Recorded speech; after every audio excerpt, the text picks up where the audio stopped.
The syringe clattered to the floor. Dr. Marcus Reeves didn't even glance her way as he stepped over it. Maybe stick to vitals, sweetheart. The real medicine happens above your pay grade. Elena Moss said nothing. She bent down, retrieved the syringe, disposed of it properly. Her hands didn't shake. They never did. Not anymore. Not after Kandahar. Not after Mosul. Not after pulling shrapnel from a 19-year-old's chest while mortars whistled overhead. But here, at Grandview Memorial in Austin, she was just the quiet nurse in Bay 4, the one who never pushed back, never corrected, never caused trouble. Outside, thunder rolled across the Texas sky. Except it wasn't thunder. It was rotor wash. 3 Black Hawks dropping fast over the hospital rooftop, their shadows cutting across the fluorescent-lit ER like guillotine blades. The windows rattled. Somewhere, glass shattered. And in the stunned silence that followed, a single question carved through the chaos. Where is Moss? The same doctor who dismissed her 8 minutes ago turned slowly, face draining of color as armed soldiers in tactical gear poured through the double doors, coming for the woman he thought was nobody. Don't look away now. This story is just beginning, and before it's over, you'll see exactly what happens when the wrong person underestimates the right woman. Drop a comment with your city so I can see how far this journey has traveled. You're going to want to stay for what comes next. The morning started the way every morning started at Grandview Memorial, with chaos masquerading as routine. Elena Moss clocked in at 6:47 a.m., 13 minutes early, the way she always did. She tied her hair back, checked her pockets, pen light, trauma shears, pocket guide she didn't need but carried anyway, and stepped into the fluorescent glare of the emergency department. The smell hit first, antiseptic and blood, and that particular staleness of a place that never sleeps. Then the noise, monitors beeping out of sync, a kid crying somewhere in triage, the low, constant hum of people trying not to die. She liked the chaos. It had a rhythm, if you knew how to listen. Moss, Bay 6, post-op monitor, barked charge nurse Daniels without looking up from her clipboard.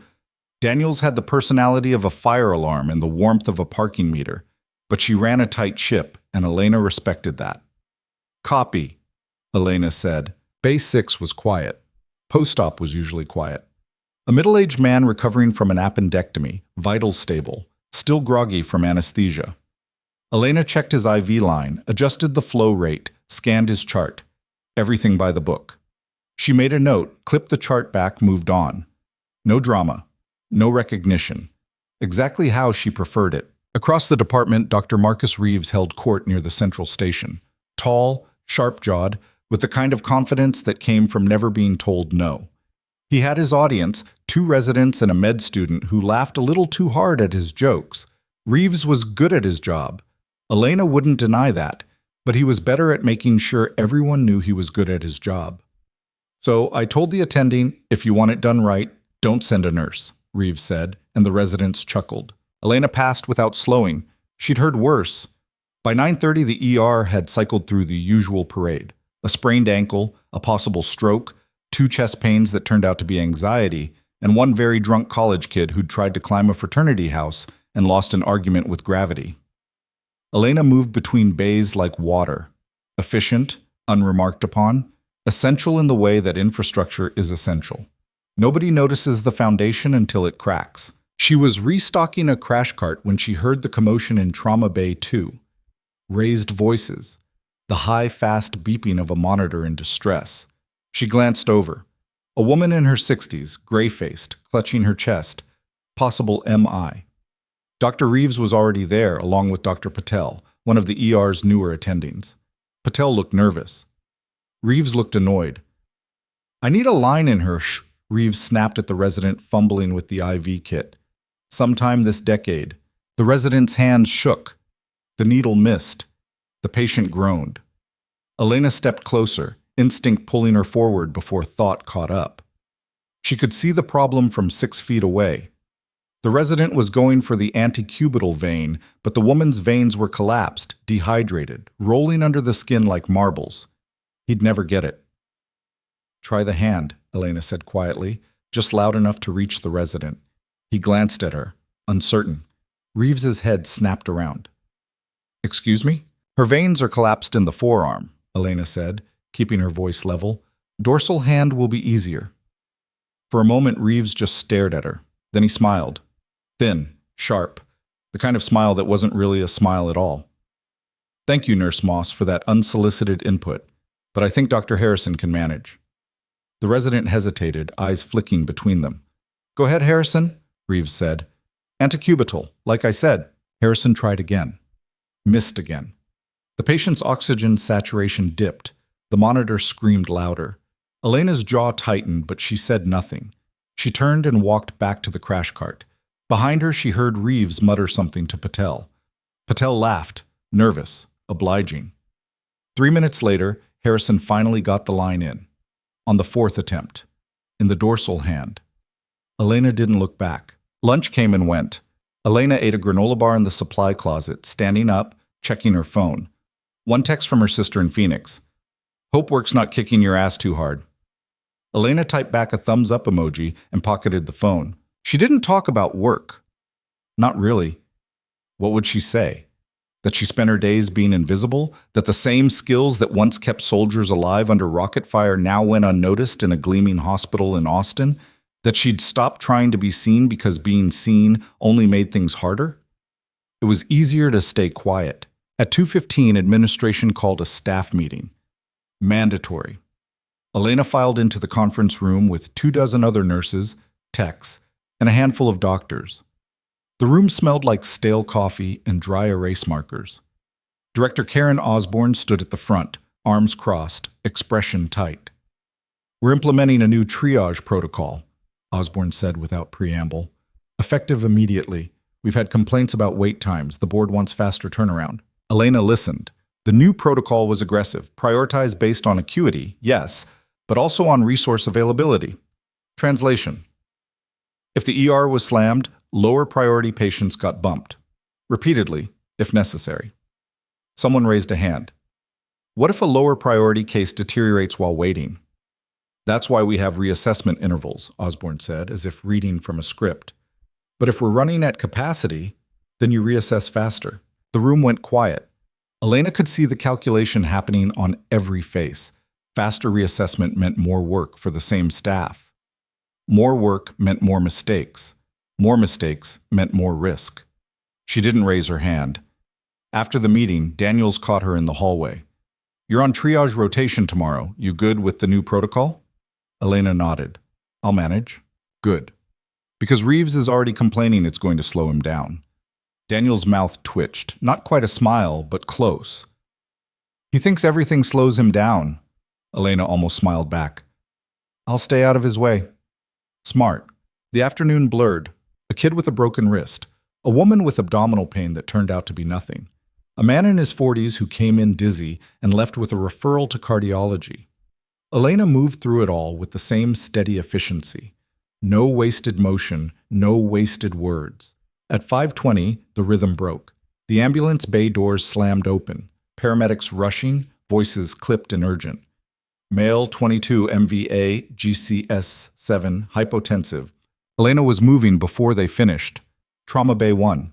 Dr. Reeves was already scrubbing in, Patel beside him. The patient rolled in on the gurney, young, pale, blood soaking through the sheet, breath coming in shallow gasps. Get me a chest x-ray and 2 units of O-neg, Reeves barked. Patel, I need you on airway. Moss? He glanced at her, dismissive. Just keep up. Elena grabbed the ultrasound probe, hands already in motion. She scanned the patient's abdomen while Reeves worked. Fluid in the peritoneum. Free fluid. Internal bleeding.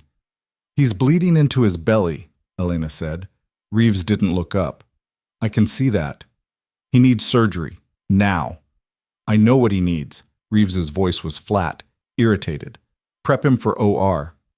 And Moss, stay in your lane. Elena's hand stilled for half a second. Then she set the probe down, stepped back, and did exactly what she was told. The patient went to surgery.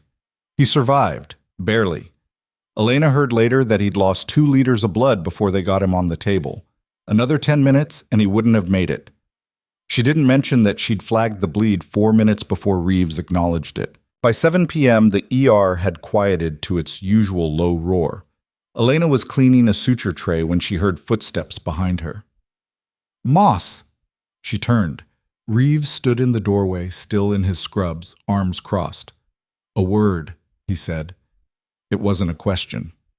She followed him into the hallway. He stopped near the supply closet, far enough from the main floor that no one would overhear. "Look," he said, voice low. "I don't know what you think you're doing, but if you've got an opinion on how I run my cases, keep it to yourself." Elena met his eyes. "I was doing my job." "Your job is to follow orders, not to second-guess me in front of residents." "I wasn't second-guessing. I was reading the scan." "You were overstepping." Reeves leaned in, just slightly. Not threatening, just close enough to make a point. "You're a good nurse, Moss. I'll give you that. But you're not a doctor, and if you keep trying to act like one, you're going to find yourself on the wrong side of a very short conversation with HR." Elena's pulse didn't quicken. Her breathing didn't change. She'd been threatened by men with guns. This was just a man with an ego. "Understood," she said. Reeves studied her for a moment, then nodded. "Good." He walked away. Elena stood there for a long moment, staring at the blank wall opposite. Then she went back to work. The night shift rolled in at 11 o'clock. Elena finished her charting, handed off to the overnight nurse, and clocked out at 11:34. She walked to her car in the employee lot, the Austin humidity pressing down like a wet towel. The sky was clear, stars barely visible through the city light. She sat in the driver's seat for a minute, hands on the wheel, engine off. She thought about the meeting, the new protocol. The patient in Trauma Bay 1. Reeves's voice. "Stay in your lane."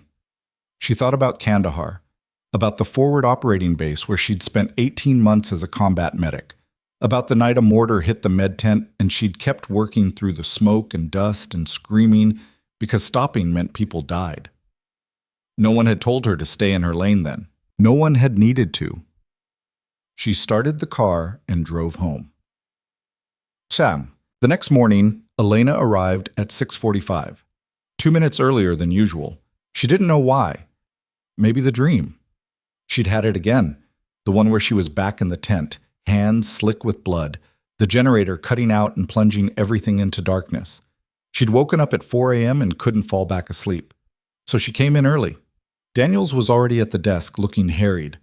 "Moss, thank God. We're short-staffed. I need you in triage." Got it. Triage was a circus.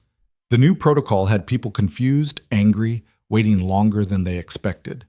Elena fielded complaints with the same calm efficiency she did everything else.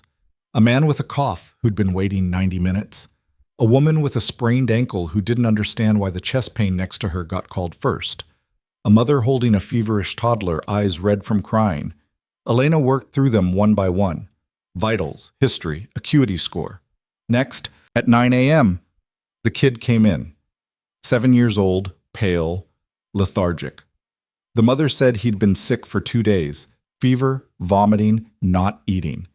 Elena took his temperature, 103.4. She checked his pupils, slow to react. She pressed his abdomen. He whimpered. "How long has his stomach hurt?" Elena asked. "Since last night. I thought it was just the flu." Elena's mind ran through the checklist. Fever, vomiting, abdominal pain, lethargy. Could be a lot of things. Could be appendicitis. She flagged him as high priority and sent him back. Dr. Patel took the case. Elena moved on to the next patient. 20 minutes later, she heard shouting. She looked up. Patel was at the central station, face flushed, arguing with someone on the phone. Elena couldn't hear the details, but she caught enough. The kid's scans were delayed. Radiology was backed up. The earliest slot was 2 hours out. Patel hung up and slumped into a chair, running a hand through his hair. Elena walked over. "The 7-year-old? Patel nodded. "Possible appy, but I can't confirm without imaging, and radiology says they're slammed." "What are his vitals now?" "Stable. For now." Elena hesitated. Then she said, "If it's appendicitis and it ruptures while he's waiting." "I know," Patel snapped. Then quieter. "I know." He looked exhausted. Elena felt a flicker of sympathy. "Want me to keep an eye on him?" she offered. Patel glanced at her, surprised, then grateful. "Yeah, thanks." Elena checked on the kid every 15 minutes. Temperature holding, pain increasing slightly, but not dramatically. The mother sat beside him, holding his hand, whispering reassurances. At 11:30, Elena was updating his chart when she felt a presence behind her. Reeves. "What are you doing?" he asked.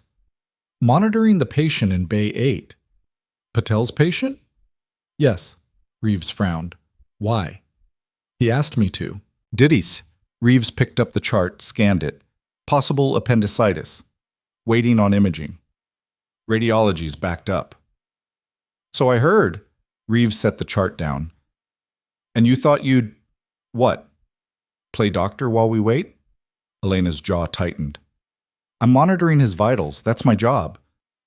"Your job is triage, not case management. He's a priority patient. I'm making sure he stays stable." Reeves leaned against the desk, arms crossed. "You know what your problem is, Moss. You don't know when to step back." "Respectfully, Dr. Reeves, no. Listen." His voice dropped, but the edge sharpened. "I get it. You're competent. You're thorough. But you're not a physician. And every time you act like you are, you undermine the actual doctors in this room. So do us all a favor. Stay in your lane." Elena stared at him. The ER noise faded into white static. She thought about a dozen responses, chose none of them. "Understood," she said. Reeves nodded, satisfied, and walked away. Elena stood there for a long moment. Then she went back to triage. At 12:15, the kid's scan finally came back. Appendicitis, acute. They rushed him to surgery. He was fine. Elena never found out if Reeves knew she'd been right.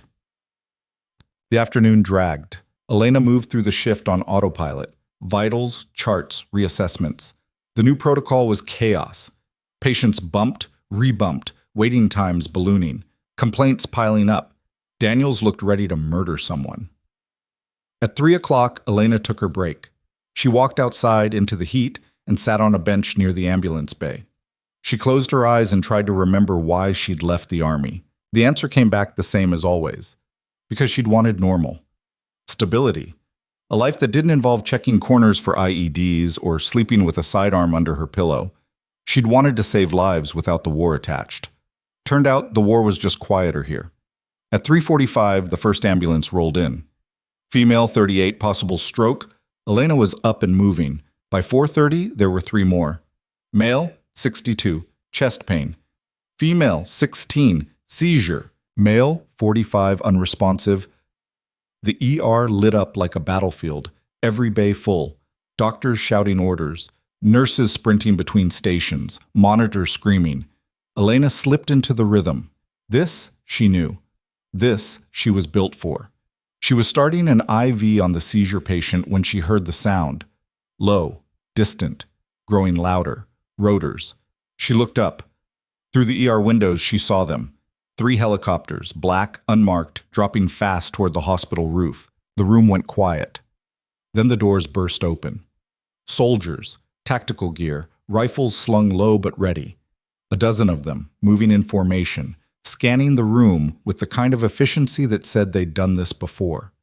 At the front, a man in uniform, older, graying, insignia on his chest that Elena recognized instantly. Lieutenant Colonel. He stopped in the center of the ER, eyes sweeping the chaos. Then he spoke. One word. Moss. Every head turned. Elena stood frozen, IV needle still in her hand. The lieutenant colonel's gaze found her across the room.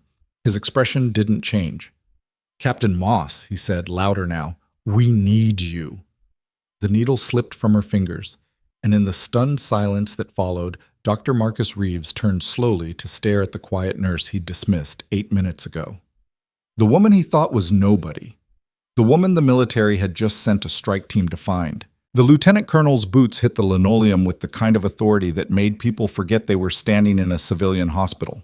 His eyes never left Elena. "Captain Moss," he repeated, and this time it wasn't a question. Elena's throat went dry. The IV catheter she'd dropped rolled across the floor, forgotten. Around her, the ER had gone completely still, doctors mid-step, nurses frozen with syringes in hand, patients staring from their gurneys. Even the monitors seemed to beep quieter. She found her voice. I'm discharged, sir." "Your discharge was administrative, Captain, not operational." The lieutenant colonel moved closer, his team fanning out behind him in a loose perimeter. Professional. Practiced. We have a situation. You're being recalled under emergency mobilization protocol. Reeves stepped forward, his face a mask of confusion turning rapidly toward indignation. Excuse me, but this is a hospital. You can't just... The lieutenant colonel's gaze shifted to him. Just shifted. Didn't harden, didn't narrow, just looked. Reeves stopped talking. Who's in charge here? The lieutenant colonel asked. Director Osborne materialized from somewhere near the back, her heels clicking rapid fire across the floor. I am, Director Karen Osborne, and I need to know what's happening in my emergency department right now. Ma'am? The lieutenant colonel's tone was respectful but immovable. There's been a mass casualty incident 30 miles north of Austin. Chemical plant explosion. We have approximately 40 critical patients incoming within the next 20 minutes.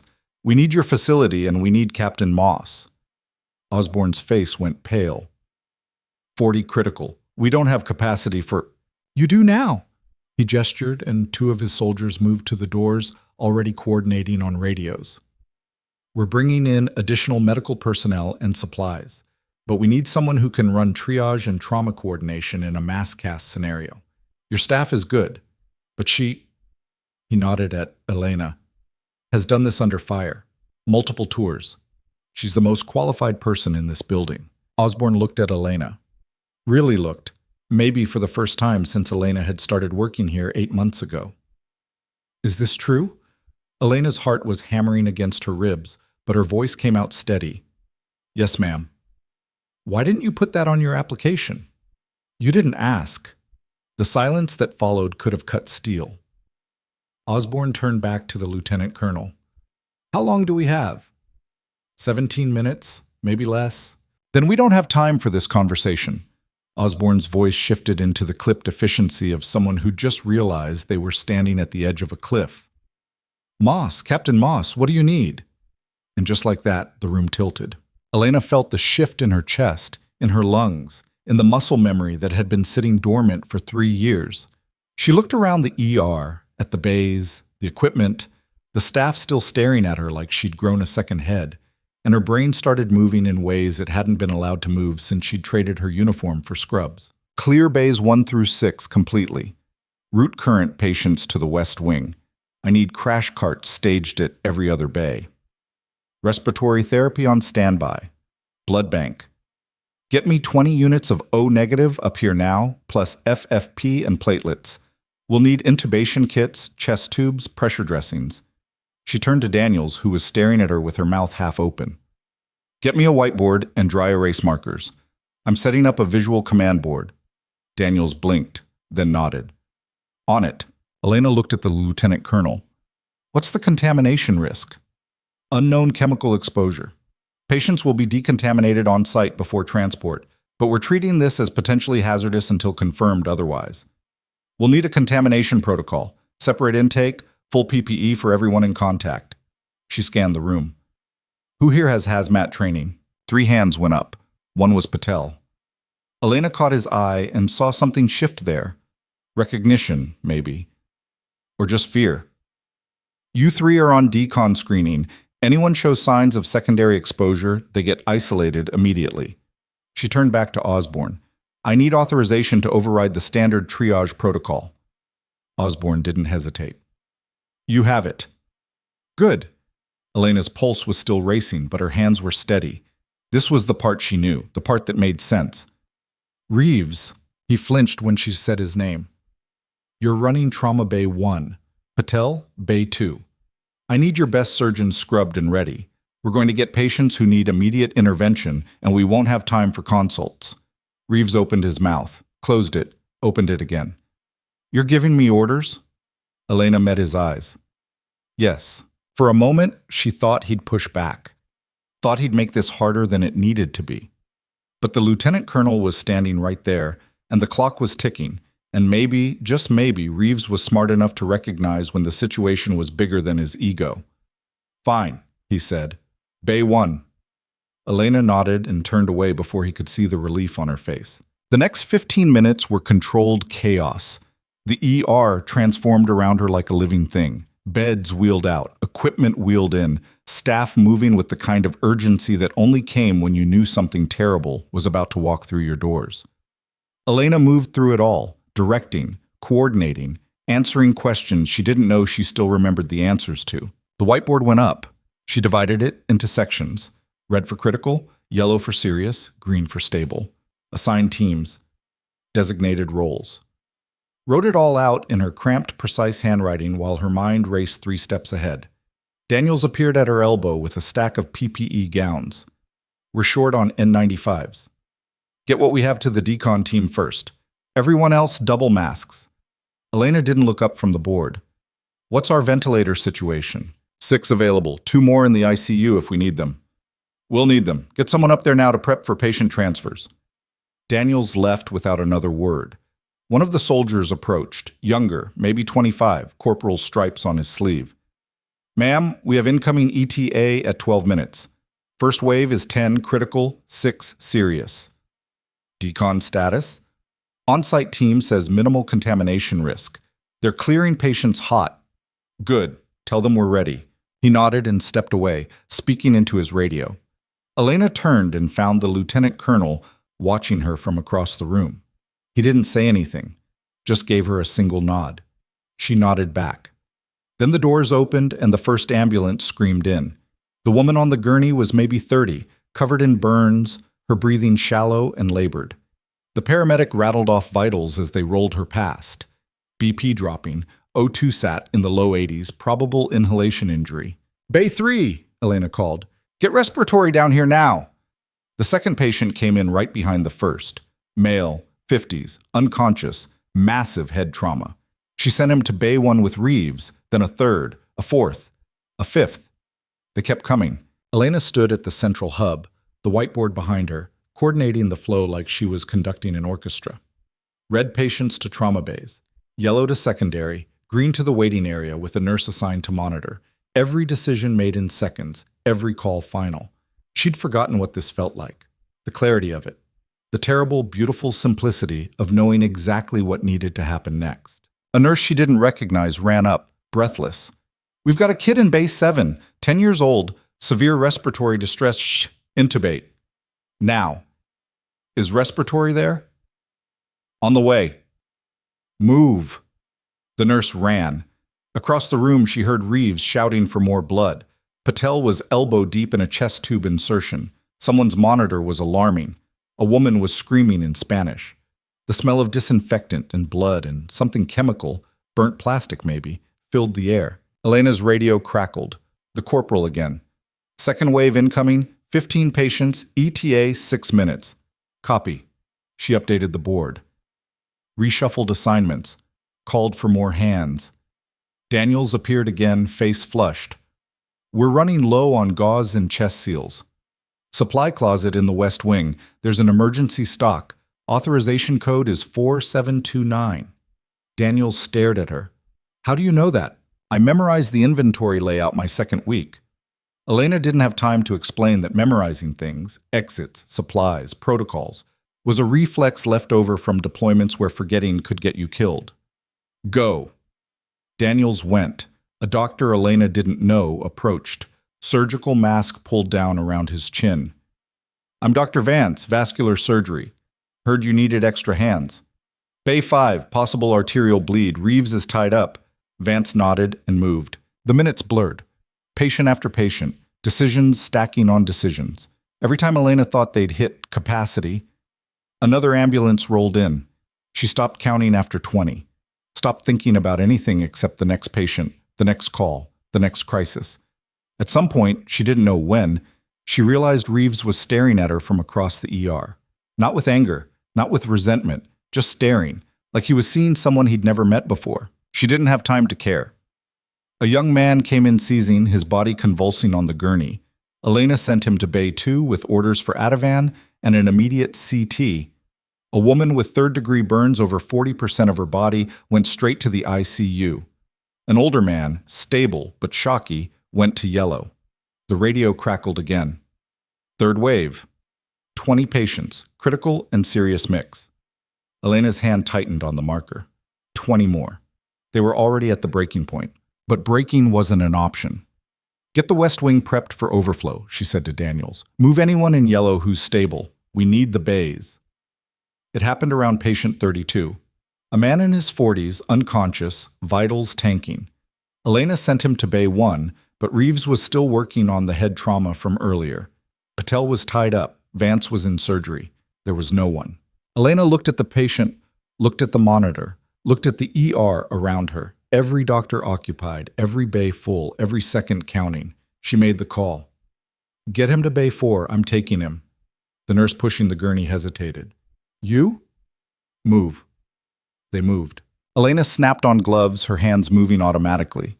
She checked his airway, compromised. She grabbed the intubation kit, positioned his head, inserted the laryngoscope. The vocal cords came into view. She slid the tube in, inflated the cuff, listened for breath sounds. Clear. She secured the tube and started a line in his arm. Drew blood. Sent it to the lab. His pressure was still dropping. She hung fluids, pushed a bolus, watched the monitor. Someone appeared beside her, one of the soldiers, not the corporal, someone else. Older. Sergeant Stripes. Ma'am, Lieutenant Colonel wants a status update. Elena didn't look away from the patient. Tell him we're holding. Barely. Yes, ma'am. The patient's pressure stabilized. She adjusted the vent settings, scanned his chart, made notes.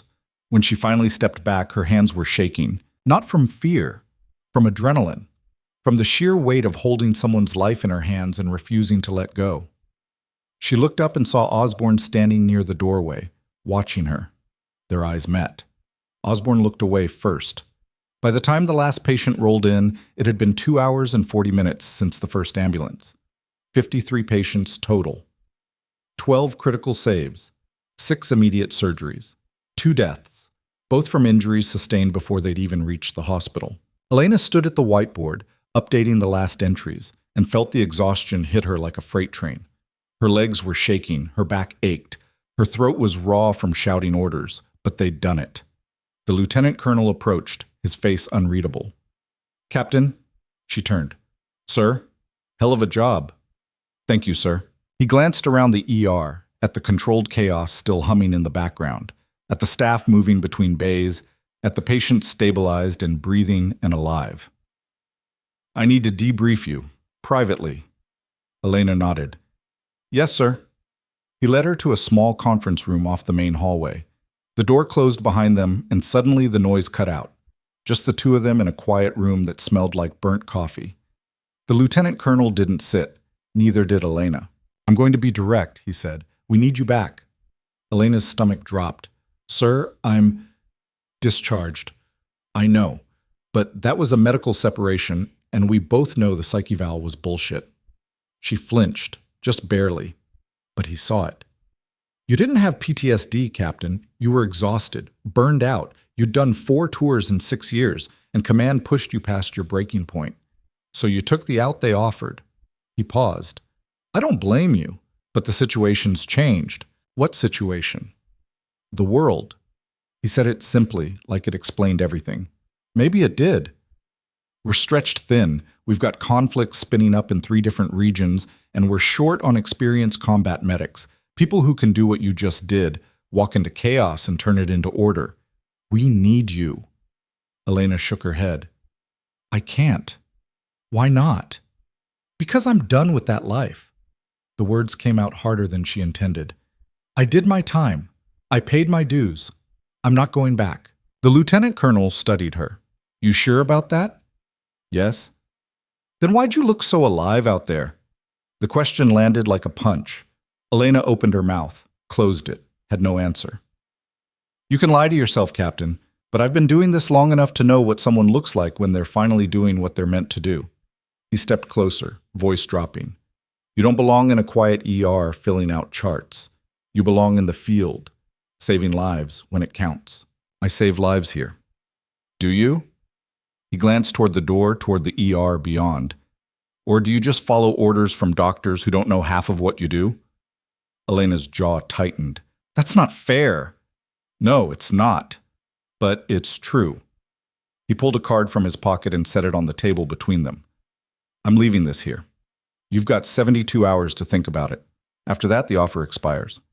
I'm not taking it. We'll see. He moved to the door, then paused. For what it's worth, Captain, I'm proud of what you did today. Your country should be too. He left. Elena stood alone in the conference room, staring at the card on the table. It had a phone number, nothing else. She didn't pick it up. When she finally walked back into the ER, the worst of the chaos had settled. Patients were stabilized, charts were being updated, the overnight shift was filtering in. Daniels was at the central desk, looking like she'd aged 5 years in 3 hours. You good? Elena asked. Daniels looked up. I should be asking you that. I'm fine. Bullshit. Daniels leaned back in her chair. But I'll let it slide for now. Elena almost smiled. Across the room, she saw Reeves talking to Patel in low tones. Both of them glanced her way. Neither approached. Osborne did. Moss, my office, now. Elena followed her down the hallway, into the administrative wing, into a corner office with a view of the parking lot. Osborne closed the door and leaned against her desk, arms crossed. Why didn't you tell me? She asked. Tell you what? Don't play games, you know what. Osborne's voice was tight, controlled. You're a decorated combat medic, 4 tours, multiple commendations. You've run triage in war zones, and you've been working here for 8 months as a floor nurse without saying a word. Elena met her eyes. Would it have mattered? Of course it would have. Really? Elena's voice was quiet, but sharp. Because I've corrected doctors. I've flagged deteriorating patients. I've offered suggestions, and every single time I've been told to stay in my lane. Osborne's mouth thinned. That's different. Is it? The silence stretched. Osborne exhaled slowly. I'm promoting you, effective immediately. Trauma coordinator. You'll oversee triage protocols, coordinate with emergency services, and supervise critical cases. Elena blinked. Ma'am, you've earned it. What you did today, what you've been capable of doing this whole time, you should have been in that role from day one. Osborne's expression shifted, something almost like regret flickering across her face. I failed you. We failed you. I'm correcting that now. Elena didn't know what to say, so she said the only thing that felt true. Thank you. Don't thank me. Just show up Monday and do the job. Osborne moved to her desk, pulled out a folder. There will be paperwork. HR will want to meet, and... She hesitated. There's going to be an internal review. Of what? Of how you were treated, by staff, by physicians. Osborne's gaze hardened. Dr. Reeves specifically. Elena's chest tightened. That's not necessary. Yes, it is. Osborne's voice left no room for argument. What happened today exposed some serious gaps in how we operate, and I'm not letting it slide. Elena wanted to argue, wanted to say it wasn't worth the trouble, that she just wanted to move forward. But the truth was, part of her, a small, angry part she'd been ignoring for months, wanted to see Reeves squirm. She hated that part of herself. But it was there. Understood, she said. Osborne nodded. Go home, Moss. You've done enough for one day. Elena left the office and walked back through the ER. It was quieter now, calmer. The night shift had taken over and the day's chaos was fading into routine. She passed Bay 4, where she'd intubated the unconscious man. He was still there, still breathing, still alive. She kept walking. Outside, the air was cool. The sun had set while she'd been inside, and the sky was turning purple at the edges. She walked to her car, got in, sat in the driver's seat with the engine off. Her phone buzzed. A text from her sister. Saw the news about the explosion. You okay? Elena stared at the message for a long time. Then she typed back, Yeah, long day. I'm fine. She wasn't sure if it was true. She drove home in silence, parked in her apartment lot, climbed the stairs to her second-floor unit. Inside, everything was exactly as she'd left it that morning. Clean, quiet, empty. She dropped her bag by the door and stood in the middle of the living room, suddenly aware of how small the space felt. The lieutenant colonel's card was still in her pocket. She pulled it out, stared at the number. Then she set it on the kitchen counter and walked away.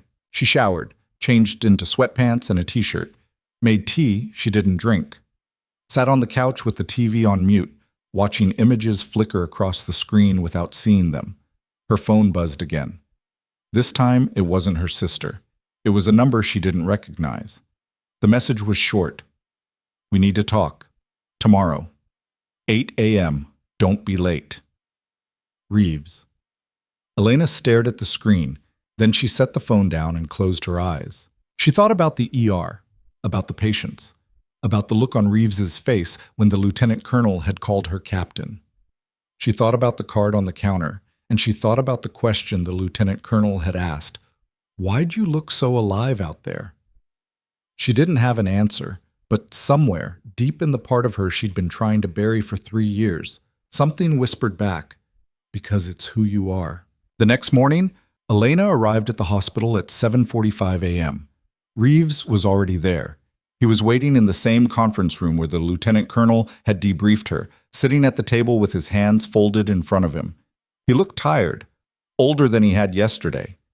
Elena sat across from him and waited. Reeves didn't speak right away.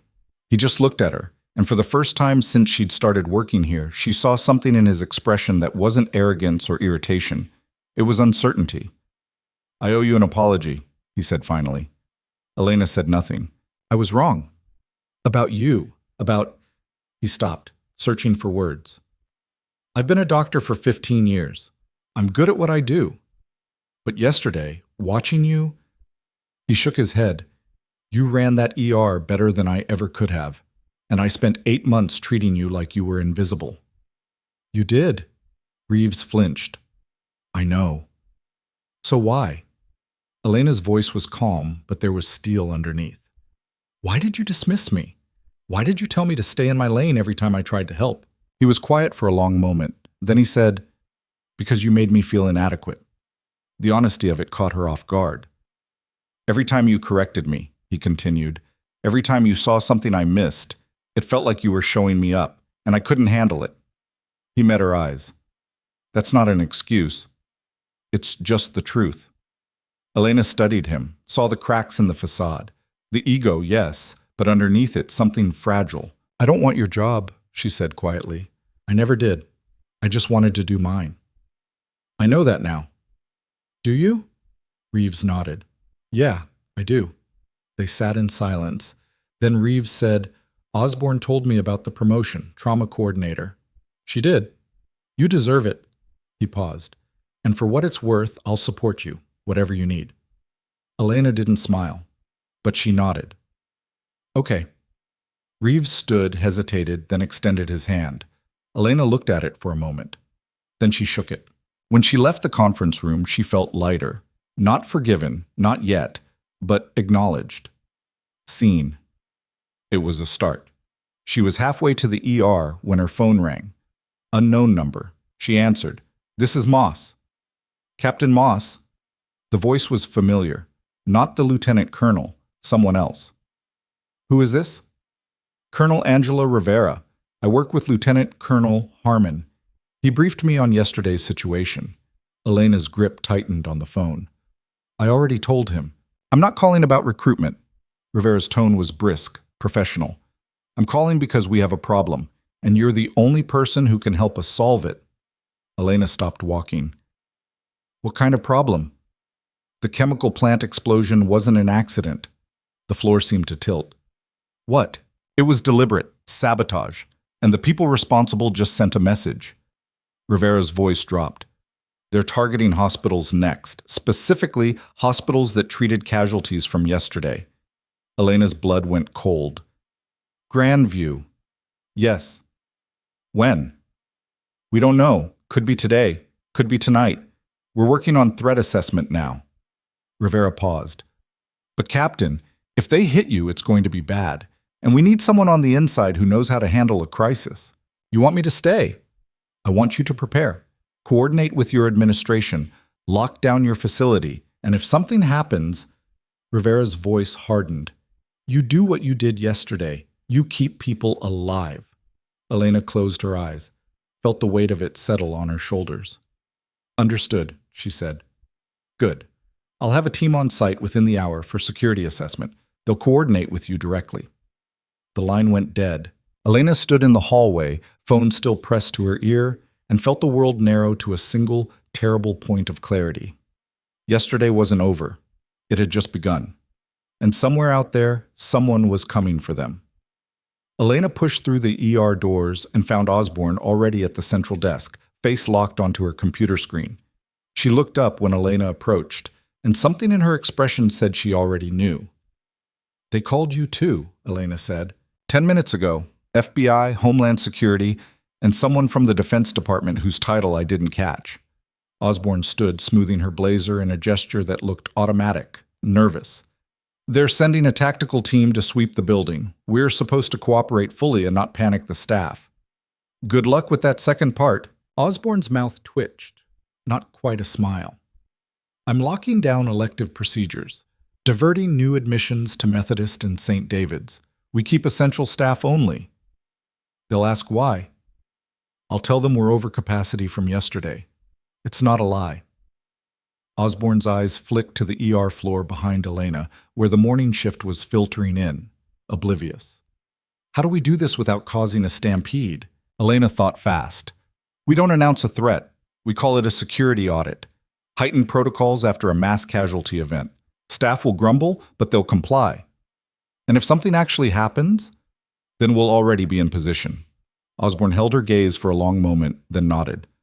"I'm putting you in charge of coordination with the tactical team. You speak their language better than I do." "Understood. And Moss," Osborne's voice dropped.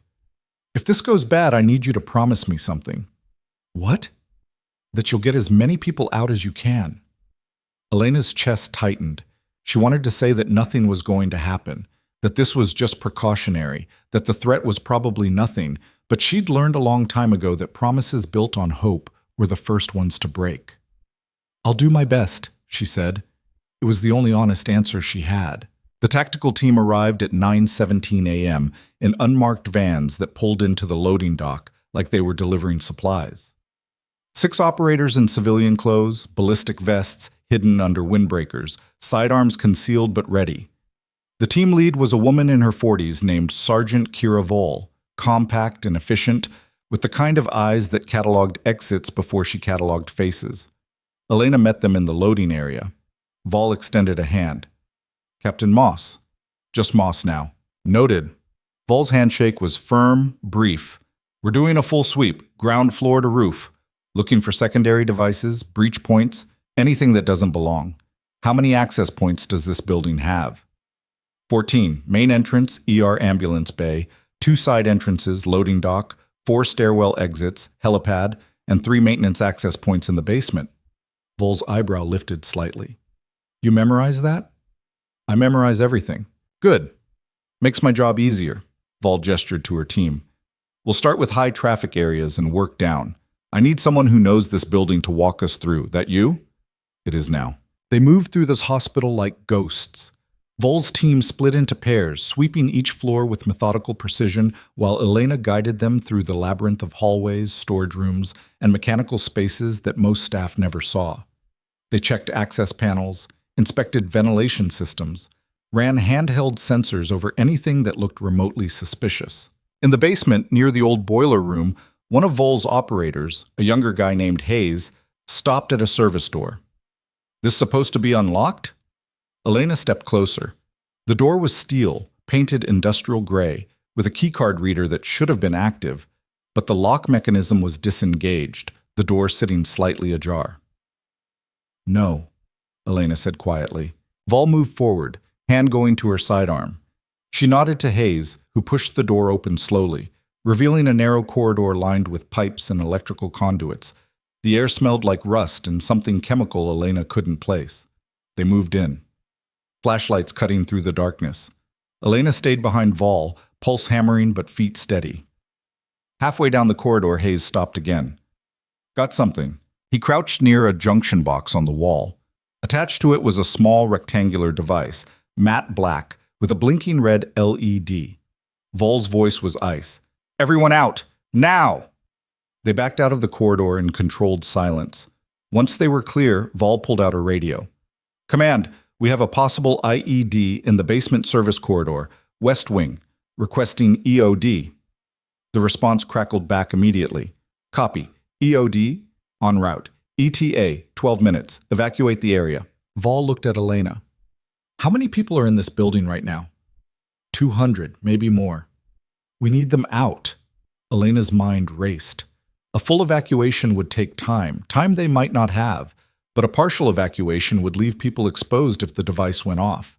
She thought about the ER upstairs, still full of patients from yesterday. Thought about the ICU, the surgical wing. We can't clear everyone, she said. Not fast enough. But we can clear the West Wing and create a perimeter. Vol's jaw tightened. Do it. Elena pulled out her phone and called Osborne. The director picked up on the first ring. We found a device, Elena said, no preamble. Basement, West Wing. EOD is coming, but we need to evacuate that section now. There was a pause. Then Osborne's voice, tight but controlled. I'll pull the fire alarm for the West Wing only. That'll get the ambulatory patients and staff out. What about ICU? I'll handle it. Moss, I'll handle it. She hung up and started running. The West Wing ICU was on the 3rd floor. Elena took the stairs 2 at a time, her breath coming hard but steady, her legs burning. She burst through the stairwell door and into the ICU hallway, where 2 nurses looked up in alarm. We're evacuating, Elena said. Right now. How many patients? 8. 3 are intubated. Get transport stretchers. Move the ambulatory ones first, then we'll take the vents. Go. They went. The fire alarm started shrieking overhead, a piercing wail that drilled into Elena's skull. Patients sat up in their beds, confused and frightened. Family members appeared in doorways, demanding answers Elena didn't have time to give. She moved through the unit like a drill sergeant, directing nurses, coordinating transfers, keeping her voice calm even as the panic tried to claw its way up her throat. The first 2 patients were wheeled out within minutes. The 3rd took longer. An elderly man post-cardiac surgery, still groggy, protesting weakly as they moved him. That left the intubated patients. Elena grabbed a transport ventilator and wheeled it to the first bed, a woman in her 50s, sedated, breathing tubes snaking down her throat. Elena disconnected the wall vent, switched to the portable, checked the settings, and started pushing the bed toward the door. A nurse appeared beside her. I've got this one. You get the next. Elena didn't argue. She moved to the second bed. A younger man, maybe 30s, monitors beeping steadily. She repeated the process. Disconnect, switch, check, move. The hallway was chaos now. Stretchers jamming the corridor, nurses shouting coordinates, the alarm still screaming. Elena forced herself to focus on the next task, the next patient, the next breath. The 3rd intubated patient was a teenager, 17, maybe 18. Car accident victim from 2 weeks ago, still in a medically induced coma. Elena moved to disconnect him, but the portable vent wouldn't engage. She tried again. Nothing. Damn it. She checked the battery. Dead. Her pulse spiked. She looked around for another vent, but they were all in use. The wall vent was still running, but if she didn't move him soon, a hand landed on her shoulder. She spun. Reeves. I've got a vent, he said, already wheeling it over. Let's move him. They worked in sync, Elena managing the airway while Reeves handled the equipment. 30 seconds later, the kid was on the portable, and they were pushing the bed into the hallway. Where are we taking them? Reeves asked. East Wing, as far from the basement as we can get. They moved fast. By the time they reached the East Wing ICU, Elena's arms were shaking and her scrubs were soaked with sweat. They transferred the patient, checked his vitals, and Elena turned to head back. Reeves caught her arm. Moss, stop. I can't. You just evacuated an entire ICU in under 10 minutes. You're done. Let the rest of the team handle it. Elena wanted to argue, but her legs were trembling and her vision was starting to blur at the edges, and maybe, just maybe, he was right. She nodded. Reeves's grip loosened. You good? Yeah. He didn't look convinced, but he let her go. Elena leaned against the wall, chest heaving, and pulled out her phone. A text from Vol. EOD on site.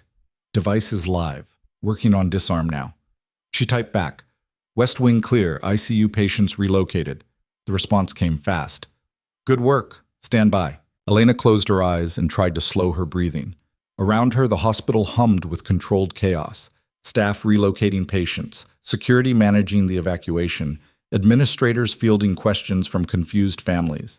It was organized, professional, efficient. And it was all happening because someone had planted a bomb in their basement. Her phone rang. Osborne. Moss, I need you in the command center now. Where? Administrative conference room, second floor. Elena pushed off the wall and started moving. The command center was exactly what it sounded like. A hastily assembled war room with laptops, radios, and a digital map of the hospital projected on the wall. Osborne stood at the center, flanked by Vol, the lieutenant colonel from yesterday, and two people Elena didn't recognize, a man in a suit who looked FBI, and a woman in tactical gear with Homeland Security patches. Osborne gestured Elena over. This is Captain Moss, our trauma coordinator. She ran the evacuation. The FBI agent nodded. Special Agent Darren Cross. We need to talk about yesterday. Elena frowned. Yesterday? The chemical plant explosion. We've been running forensics on the site. Cross pulled up an image on one of the laptops. A blown-out section of industrial piping, twisted metal, scorch marks. This wasn't a gas leak. It was C4, placed at structural weak points to maximize damage. Elena's stomach turned. Someone blew it up on purpose. Yeah, and the message they left behind said this. Cross pulled up another image. Spray painted on the side of a storage tank, crude but clear. Mercy is a lie. What does that mean? Osborne asked. We're not sure, but whoever did this has a grudge against medical facilities. Cross looked at Elena. You treated 53 patients yesterday. We think that made you a target. The Homeland Security woman spoke up. The device in your basement is a decoy. Everyone turned. Explain, Vol said sharply. It's wired, it's live, but it's small. Maybe enough to blow out a wall, not enough to bring down the building. She tapped the map. If I wanted to cause real damage, I'd go for the infrastructure. HVAC, electrical, water main. Cut those and this place becomes a death trap. Osborne's face went pale. Are you saying there are more devices? I'm saying we need to check. Vol was already moving, barking orders into her radio. Her team scattered, moving toward the mechanical rooms, the utility corridors, the places where the hospital's lifelines ran. Elena's mind raced. If there were more devices, if they went off simultaneously. Her phone buzzed. A text from an unknown number. You should have let them die. She stared at the screen, blood turning to ice. Another text. Now everyone pays. Cross, Elena said quietly. He looked over. She held up her phone. Cross's expression darkened. He grabbed the phone, forwarded the messages to his team, started typing furiously on his laptop. We're tracing this. Don't respond. Who is it? Osborne demanded. Someone who knows she's here? Cross didn't look up. Someone who's watching. The room went silent. Then Vol's radio crackled. Command, we've got another device. Electrical room, ground floor. Same setup. Cross swore under his breath. How many buildings have access to that electrical room? Osborne pulled up a schematic. Just this one. It's standalone. Then they're not trying to kill everyone. They're trying to trap everyone. Cross looked at Osborne. If they cut your power, what happens? Life support goes to backup generators, but we lose HVAC, most of the lighting, elevators, and no one can evacuate the upper floors without working elevators. Cross's jaw tightened. This isn't a bombing, it's a siege. The Homeland Security woman spoke again. We need to get everyone out, right now. We can't, Elena said. We've got critical patients on vents in surgery, post-op. If we move them without support, they'll die. If we don't move them and the power goes out, they'll still die, just slower. The woman's eyes narrowed. Then what do you suggest? Elena looked at the map, at the layout of the hospital, at the red dots marking the devices they'd found. An idea formed. Terrible. Risky. Maybe the only option they had. We don't evacuate, she said. We fortify. Everyone stared at her. We pull all critical patients to the East Wing, Elena continued, speaking faster now. Lock down the access points. Use the tactical team to secure the perimeter. If they cut the power, we run on backup generators and hold position until EOD clears the devices. That's insane, the Homeland Security woman said. It's tactical. Elena met her eyes. You said it yourself. This is a siege. So we defend. Osborne looked like she wanted to argue, but instead she turned to Vol. Can you hold the East Wing? Vol didn't hesitate. Yes. Then do it. Osborne turned to the room. We're moving to defensive posture. Moss, coordinate patient transfers. Reeves, Patel, get your teams ready to support. Cross, I need FBI on site for threat assessment. And someone get me the governor's office on the line. The room exploded into motion. Elena was halfway to the door when Cross called after her. Moss, whoever's doing this, they're not going to stop. She turned. I know. You ready for that? Elena thought about the text messages, about the device in the basement, about the 53 patients upstairs who were still breathing because she'd refused to let them die. I'm ready, she said, and she meant it. The next 2 hours were a controlled descent into chaos. Elena coordinated patient transfers while Vol's team locked down the East Wing, turning it into a fortress. They sealed stairwells, blocked access corridors, set up checkpoints at every entrance. FBI agents swept the surrounding area, searching for whoever had sent those texts. EOD worked on the devices, slow and methodical, knowing that one wrong move could detonate them all. Elena moved through it like she was underwater, every action deliberate, every decision final. She transferred ICU patients. She coordinated with surgery to postpone procedures. She reassigned nurses, redistributed supplies, turned the East Wing into a self-contained unit that could function even if the rest of the hospital went dark. At 1:47 p.m., EOD cleared the first device. Decoy, just like Homeland Security had said, small charge, big noise. At 2:23 p.m., they cleared the second. Elena was in the East Wing ICU, checking on the teenager they'd evacuated earlier when the lights went out. Not flickering, not dimming, just gone. For 3 seconds, the hospital was plunged into absolute darkness. Then the backup generators kicked in, and emergency lighting bathed everything in harsh white. The ventilators kept running. The monitors kept beeping. But the silence underneath it all was deafening. Elena's radio crackled. Osborne's voice strained.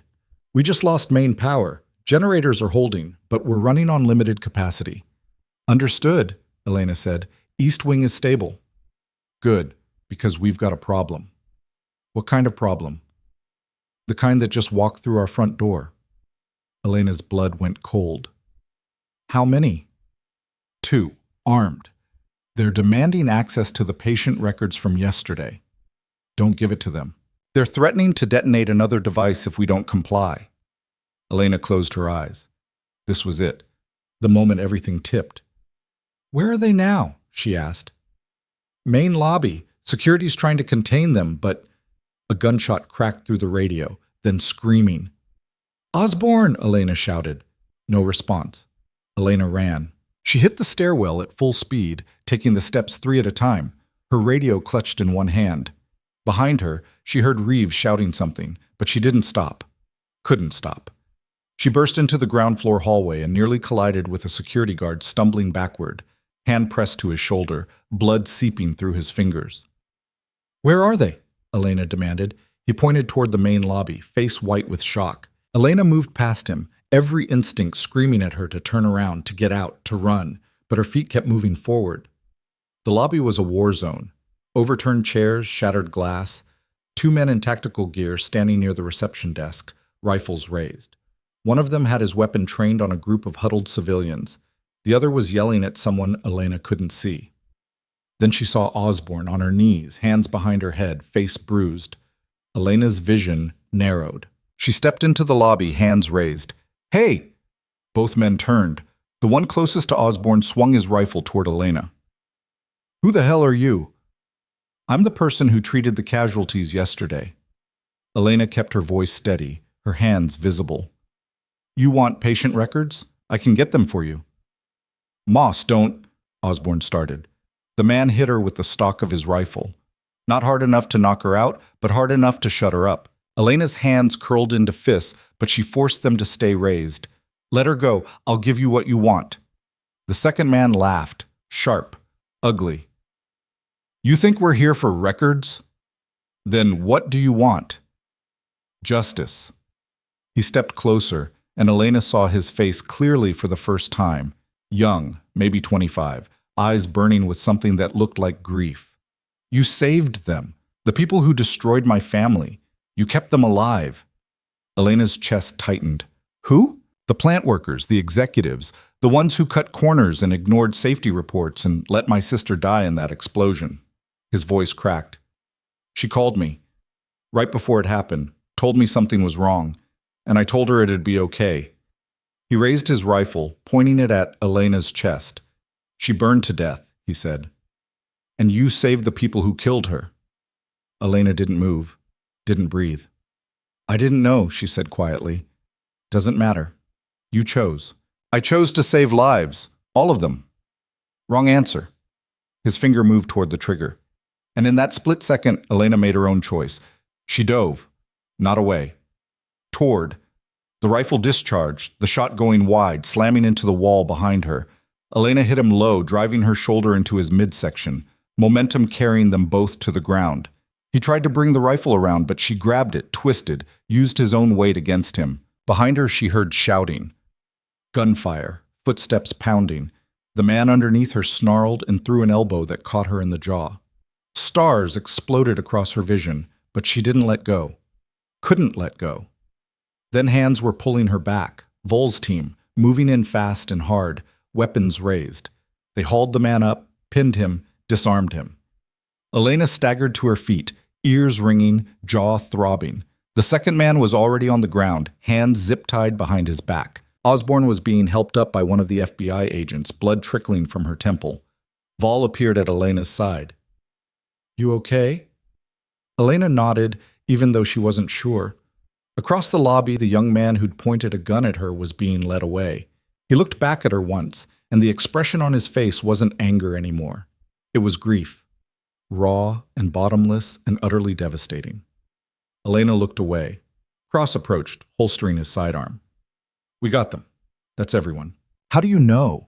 Elena asked. Because EOD just cleared the last device, and these two, he gestured to the detained men, aren't exactly criminal masterminds. They're just angry. Angry enough to blow up a hospital. Yeah. Cross's expression was grim. Angry enough for that. Osborne limped over, one hand pressed to her ribs. Is it over?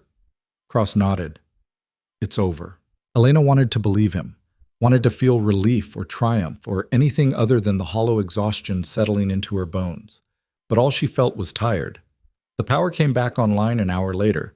Main grid restored, generators switched back to standby, the hospital slowly returning to normal. Patients were transferred back to their original rooms.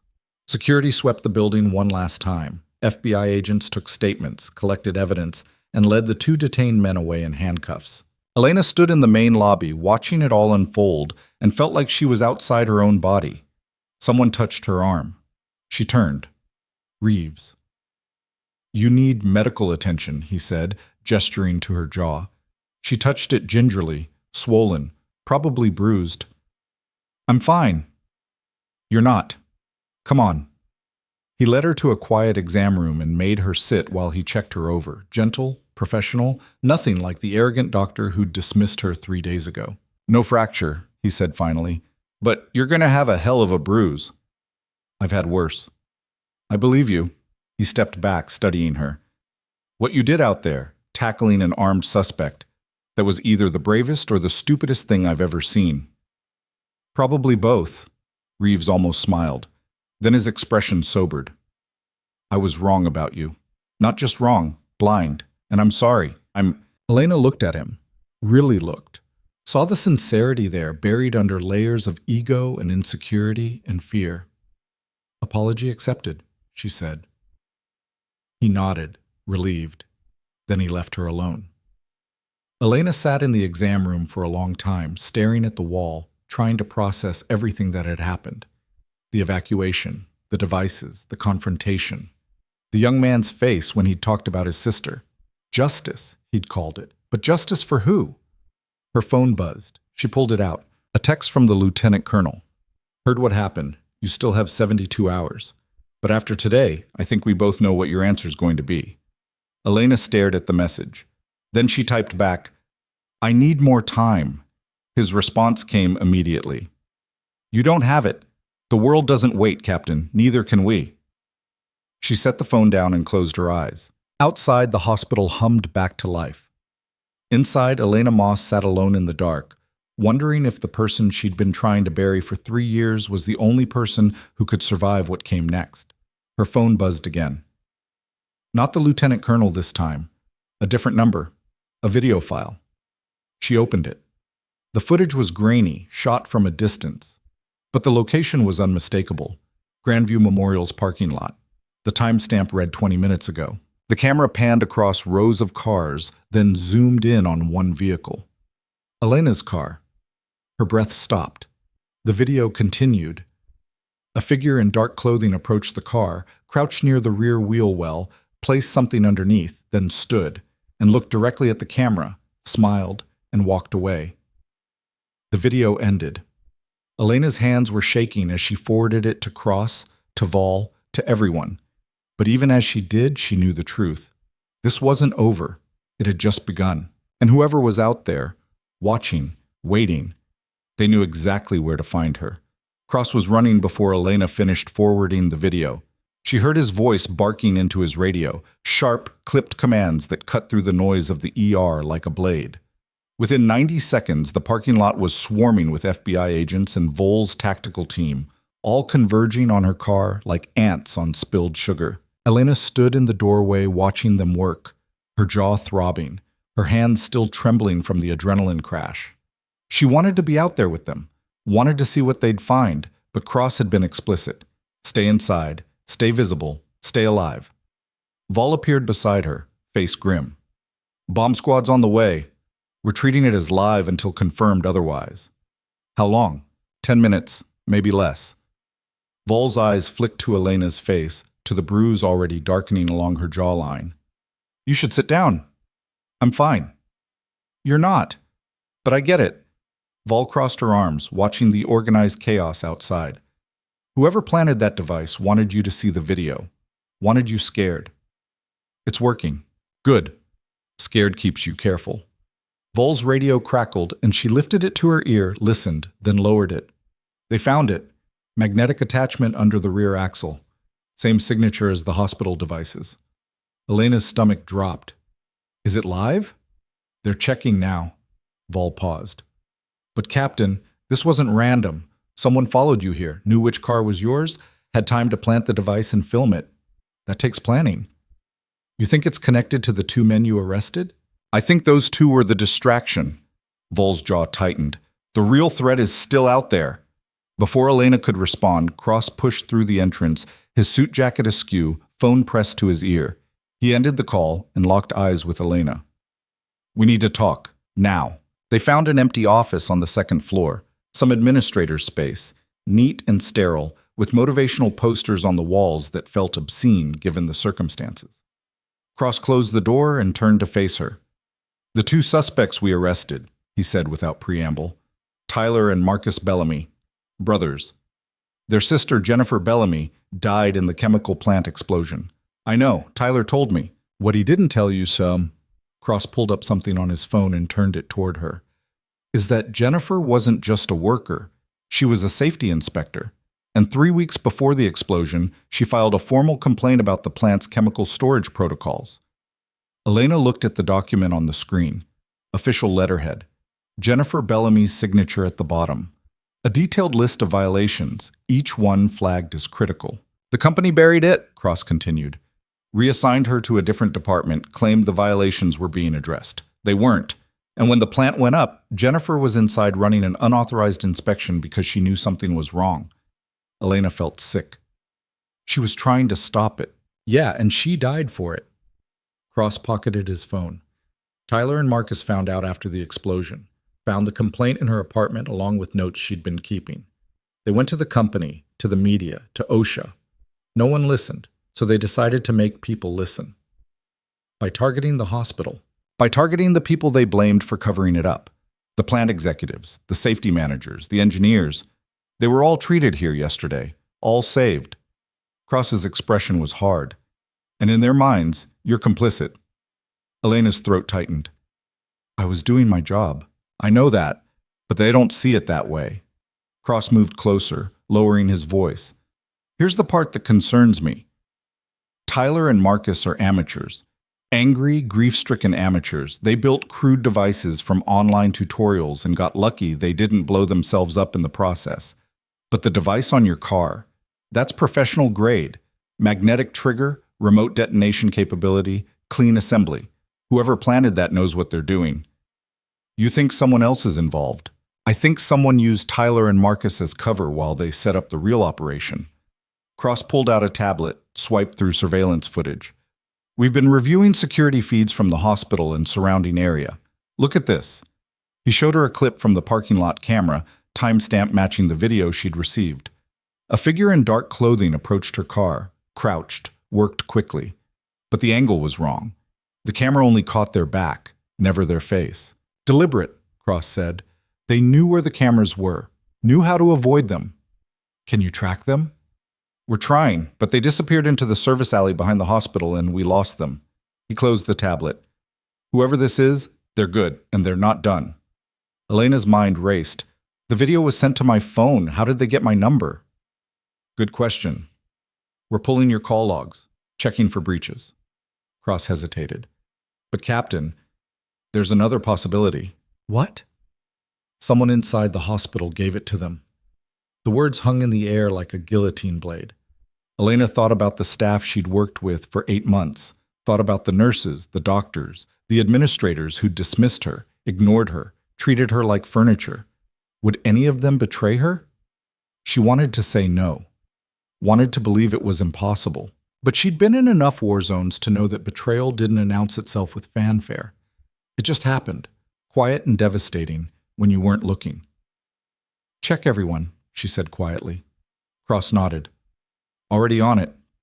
He left her alone in the office. Elena sat down in the administrator's chair and stared at the motivational poster on the wall. It showed a mountain climber reaching a summit, caption reading "Persistence pays off" in cheerful block letters. She wanted to rip it off the wall. Instead, she pulled out her phone and opened the video again. Watched the figure approach her car. Watched them plant the device.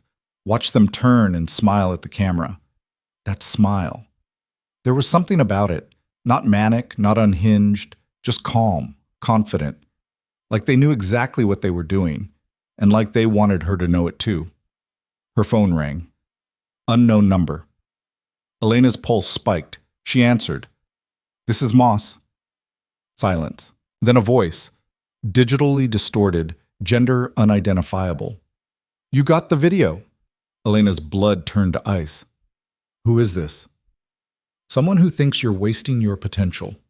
The voice was flat, emotionless. You save lives. Noble, admirable. But you save the wrong ones. There are no wrong ones. Really? The executives who ignored safety warnings? The engineers who cut corners? They're worth saving? Everyone's worth saving. The voice laughed, soft, cold. That's the difference between us, Captain. You think life has inherent value. I think it has to be earned. You're wrong. Am I? Tell me, when you were in Kandahar, did you save everyone, or did you make choices? Elena's jaw clenched. That was war. This is war too. You just haven't realized it yet. The voice paused. The device on your car is insurance. Behave, and it stays dormant. Cause problems, and I'm going to find you. No, you're not. The voice shifted, something almost like amusement creeping in. But I'll give you a chance to try. Check your email. The line went dead. Elena pulled up her email. One new message, no sender name, subject line blank. She opened it. The message contained a single image, a photograph of the hospital's main conference room, taken from outside through the window. Inside, she could see Osborne, Cross, Vol, and several others gathered around a table. The photo had been taken 20 minutes ago. Whoever this was, they were close. Maybe still here. Elena was out of the chair and running before conscious thought caught up. She burst into the hallway, nearly colliding with a nurse, and sprinted toward the stairwell. 2 floors down, then across to the administrative wing, her heart hammering against her ribs. She found Cross first. They're here, in the hospital, right now. Cross's hand went to his sidearm. How do you know? She showed him the photo. His expression darkened. He grabbed his radio. All units, we have a possible hostile inside the building. Initiate lockdown protocol. No one in or out. The response was immediate. Doors locked automatically throughout the hospital. Security flooded the hallways. Vol's tactical team moved into position at every exit, every stairwell, every possible escape route. Elena stood in the center of it all, watching the net close, and felt a grim satisfaction settle in her chest. If they were inside, they'd made a mistake. And mistakes got you caught. The search took 30 minutes. Room by room, floor by floor, security and tactical teams moving in coordinated sweeps. They checked staff credentials, scanned faces against the employee database, questioned anyone who couldn't account for their presence. Elena joined the search. Moving through the hospital she knew better than her own apartment. She checked supply closets, utility rooms, the quiet corners where someone could hide if they knew the layout. In the basement, near the old boiler room where they'd found the first device, she found something else. A laptop, sleek, black, sitting on top of a junction box like someone had set it down and walked away. Elena stopped, stared at it. Every instinct screamed trap. She pulled out her radio. "Cross, I've got something. Basement, near the boiler room." "Don't touch it." "I'm not." She circled the laptop slowly, keeping her distance. The screen was on, displaying a single window, a chat interface, and at the bottom, a blinking cursor. Then text appeared. Not typed by her. Typed by someone else. "Hello, Captain." Elena's breath caught. More text. "You're quick. I like that." She looked around the basement, empty, silent. But they were watching. Had to be. A camera. Hidden somewhere. She scanned the ceiling, the walls, the exposed pipes. There. A tiny lens, no bigger than a pinhead mounted on a support beam. Elena looked directly at it. "Show yourself." The text replied, "Not yet, but soon." "What do you want?" "Justice." "Same as you." "This isn't justice, it's murder." "You say that like there's a difference." The cursor blinked. "Tell me, Captain, how many people did you kill in Kandahar? In Mosul? You pulled triggers, made calls, decided who lived and who didn't? How is that different from what I'm doing?" Elena's hands curled into fists. "I was saving lives." "So am I. Just not the ones you think deserve saving." Before Elena could respond, footsteps echoed behind her. She turned. Cross and Vol appeared, flanked by two tactical operators. Cross saw the laptop. "Jesus, get the bomb squad." "It's not a bomb," Elena said. "It's a message." Cross moved closer, read the chat log, then looked at the camera. His expression went cold. "We need to trace this." One of the operators pulled out a handheld device and started scanning. "Signals encrypted, bouncing through multiple proxies. I can't get a clean lock." "Keep trying." Cross looked at Elena. "Don't engage anymore." But the text appeared again. "I know you're there, Agent Cross. Tell me, have you figured it out yet? Who I am?" Cross stared at the screen. More text. "No? Let me help. Check Jennifer Bellamy's personnel file. Look at her emergency contacts." Cross pulled out his phone, fingers moving fast. He pulled up the file, scanned it, then went very still. "What?" Elena asked. Cross's voice was hollow. She had 3 emergency contacts, her brothers Tyler and Marcus, and a third name. He looked up. Dr. Nathan Carver, listed as her fiancé. Elena's mind raced. Who is he? According to this, he's a trauma surgeon. Worked at Grandview Memorial until 6 months ago. Cross's jaw tightened. Then he resigned. No forwarding address, just disappeared. The text on the laptop screen changed. Give the man a prize. Vol stepped forward, weapon drawn. Where is he? The response came immediately. Closer than you think. Then the screen went black. The basement lights followed a second later. Complete darkness. Elena's pulse spiked. She heard Cross shouting orders, heard Vol's team moving into defensive positions, heard the rapid click of flashlights snapping on. Then, from somewhere in the darkness, a voice. Not distorted. Real. Hello, Elena. She spun toward the sound. A flashlight beam cut through the dark, illuminating a figure standing in the far corner of the basement. Dr. Nathan Carver. He was younger than she'd expected. Early 30s, sharp features, eyes that burned with something that looked like conviction. He wasn't holding a weapon, didn't need to. The basement was wired, and they all knew it. "Don't move," Vol commanded, her weapon trained on him. Carver smiled. "Or what? You'll shoot me? Trigger the devices I've placed throughout this building?" He spread his arms. "Go ahead. See what happens." Cross stepped forward, hands raised. "Nathan, listen to me. Don't." Carver's voice was sharp. "Don't pretend you understand. You didn't lose Jennifer. You didn't watch her die because people like him—" He gestured vaguely upward toward the hospital floors above. "Decided profit mattered more than safety." "Tyler and Marcus already told us," Elena said quietly. "We know what happened to her." "Do you?" Carver's eyes locked on hers. "Do you know she called me the night before the explosion? Told me she was scared, that the company was ignoring her, that something bad was going to happen? And I told her to be patient, to trust the system." His voice cracked. "I told her it would be okay." "You couldn't have known." "I should have." Carver's hands curled into fists. "I'm a doctor. I'm supposed to save lives, and I couldn't save hers." "So you decided to take others." "I decided to make the people responsible pay." Carver stepped closer, and Elena saw the exhaustion on his face, the grief carved into every line. "You saved them.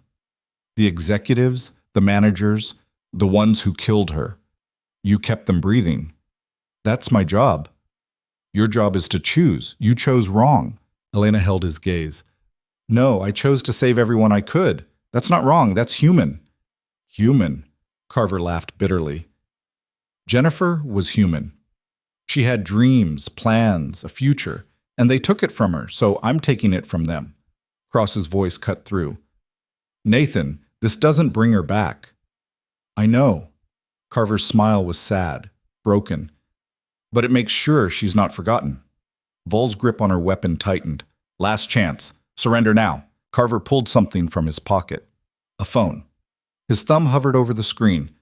"I press this button, and every device I've planted goes live. This hospital becomes a crater." "You'll die too," Elena said. "I know."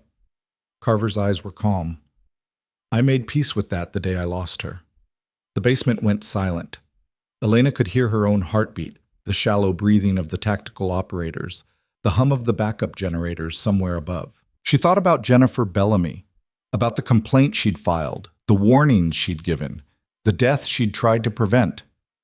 She thought about Tyler and Marcus, grief-stricken and desperate, and she thought about Nathan Carver, standing in front of her with a detonator in his hand and nothing left to lose. "You're right," Elena said quietly. Everyone turned to stare at her. "You're right," she repeated. "The system failed Jennifer. The company failed her. And maybe I failed her too by saving the people responsible." She took a step forward. "But killing them doesn't fix that. It just creates more grief, more loss, more people standing where you're standing right now." "You don't understand." "I do."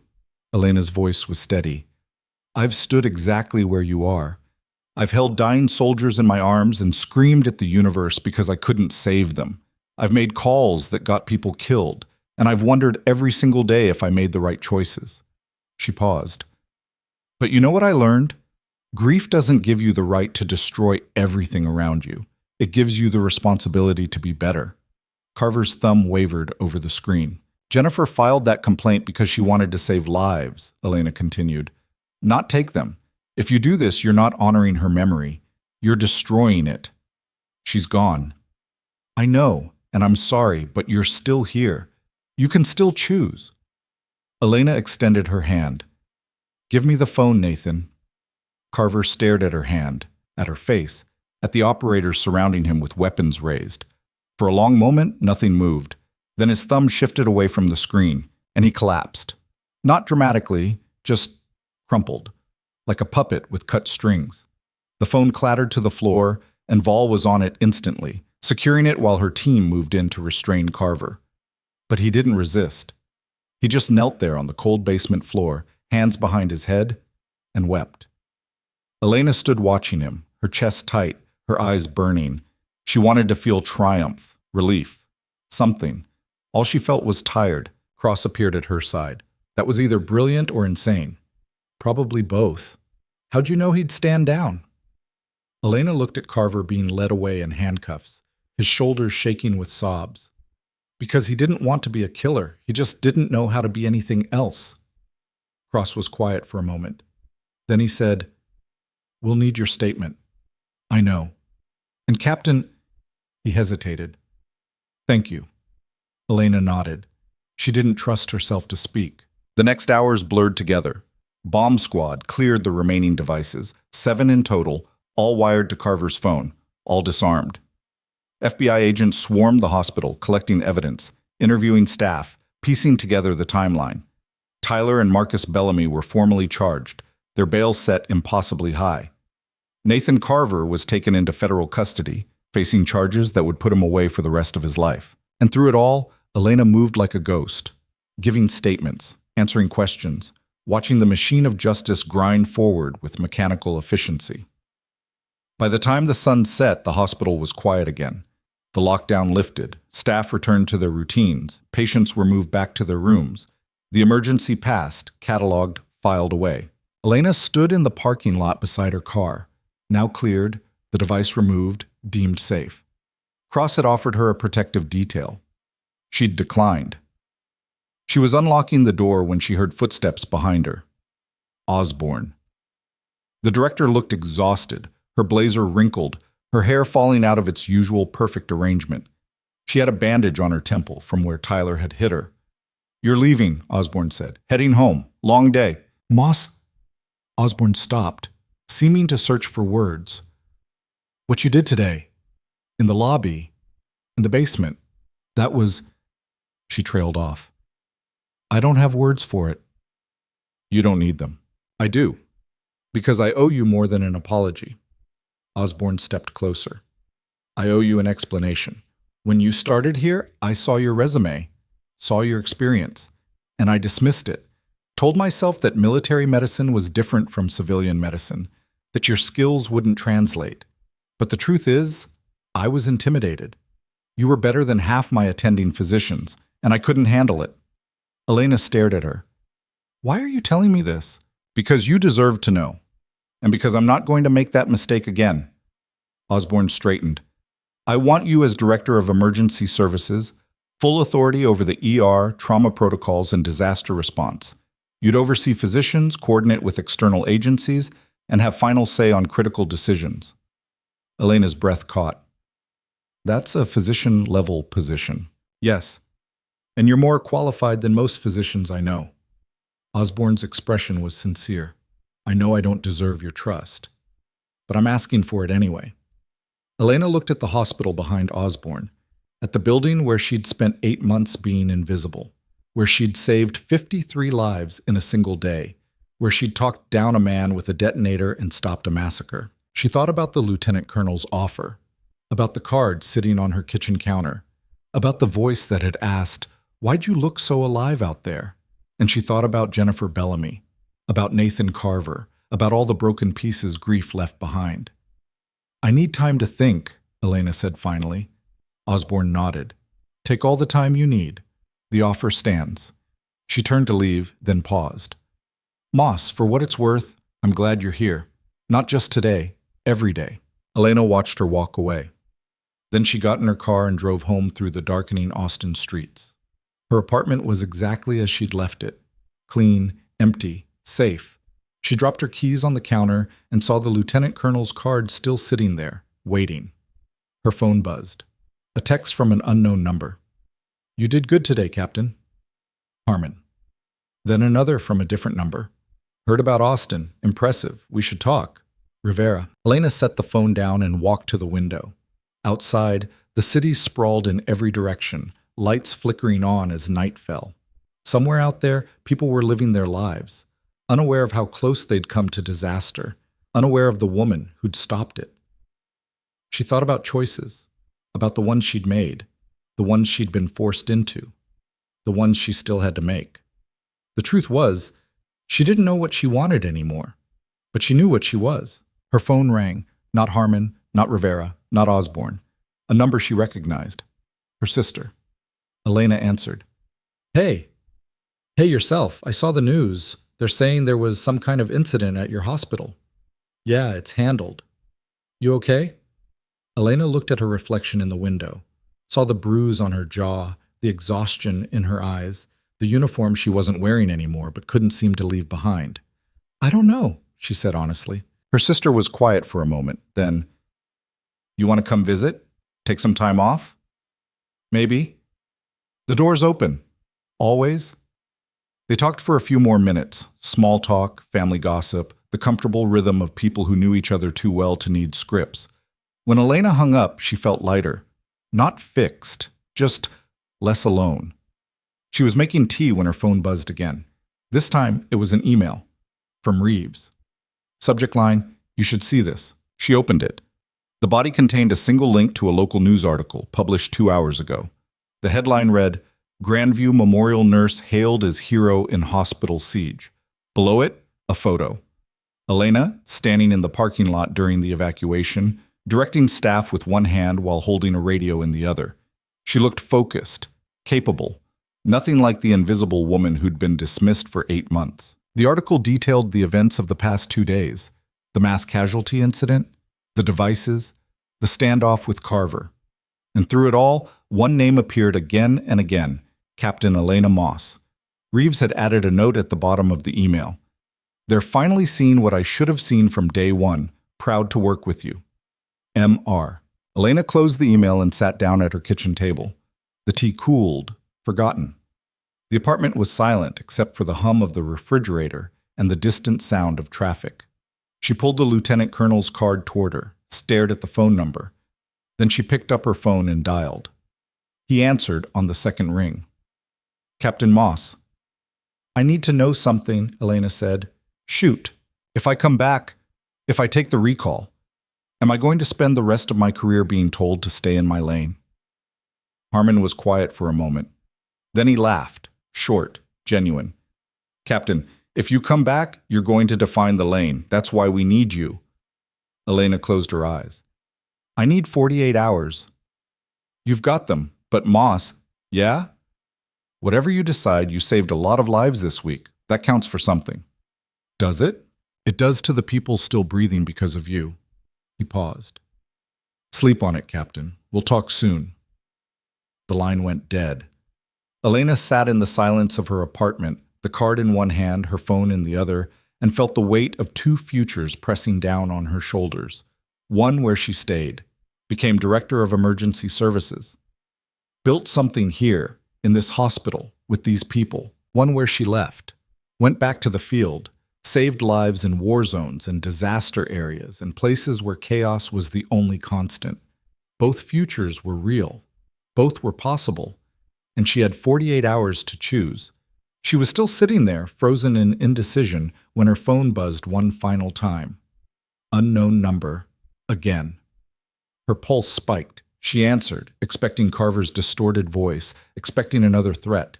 Instead, she heard silence, then breathing. Then a voice, female, young, terrified.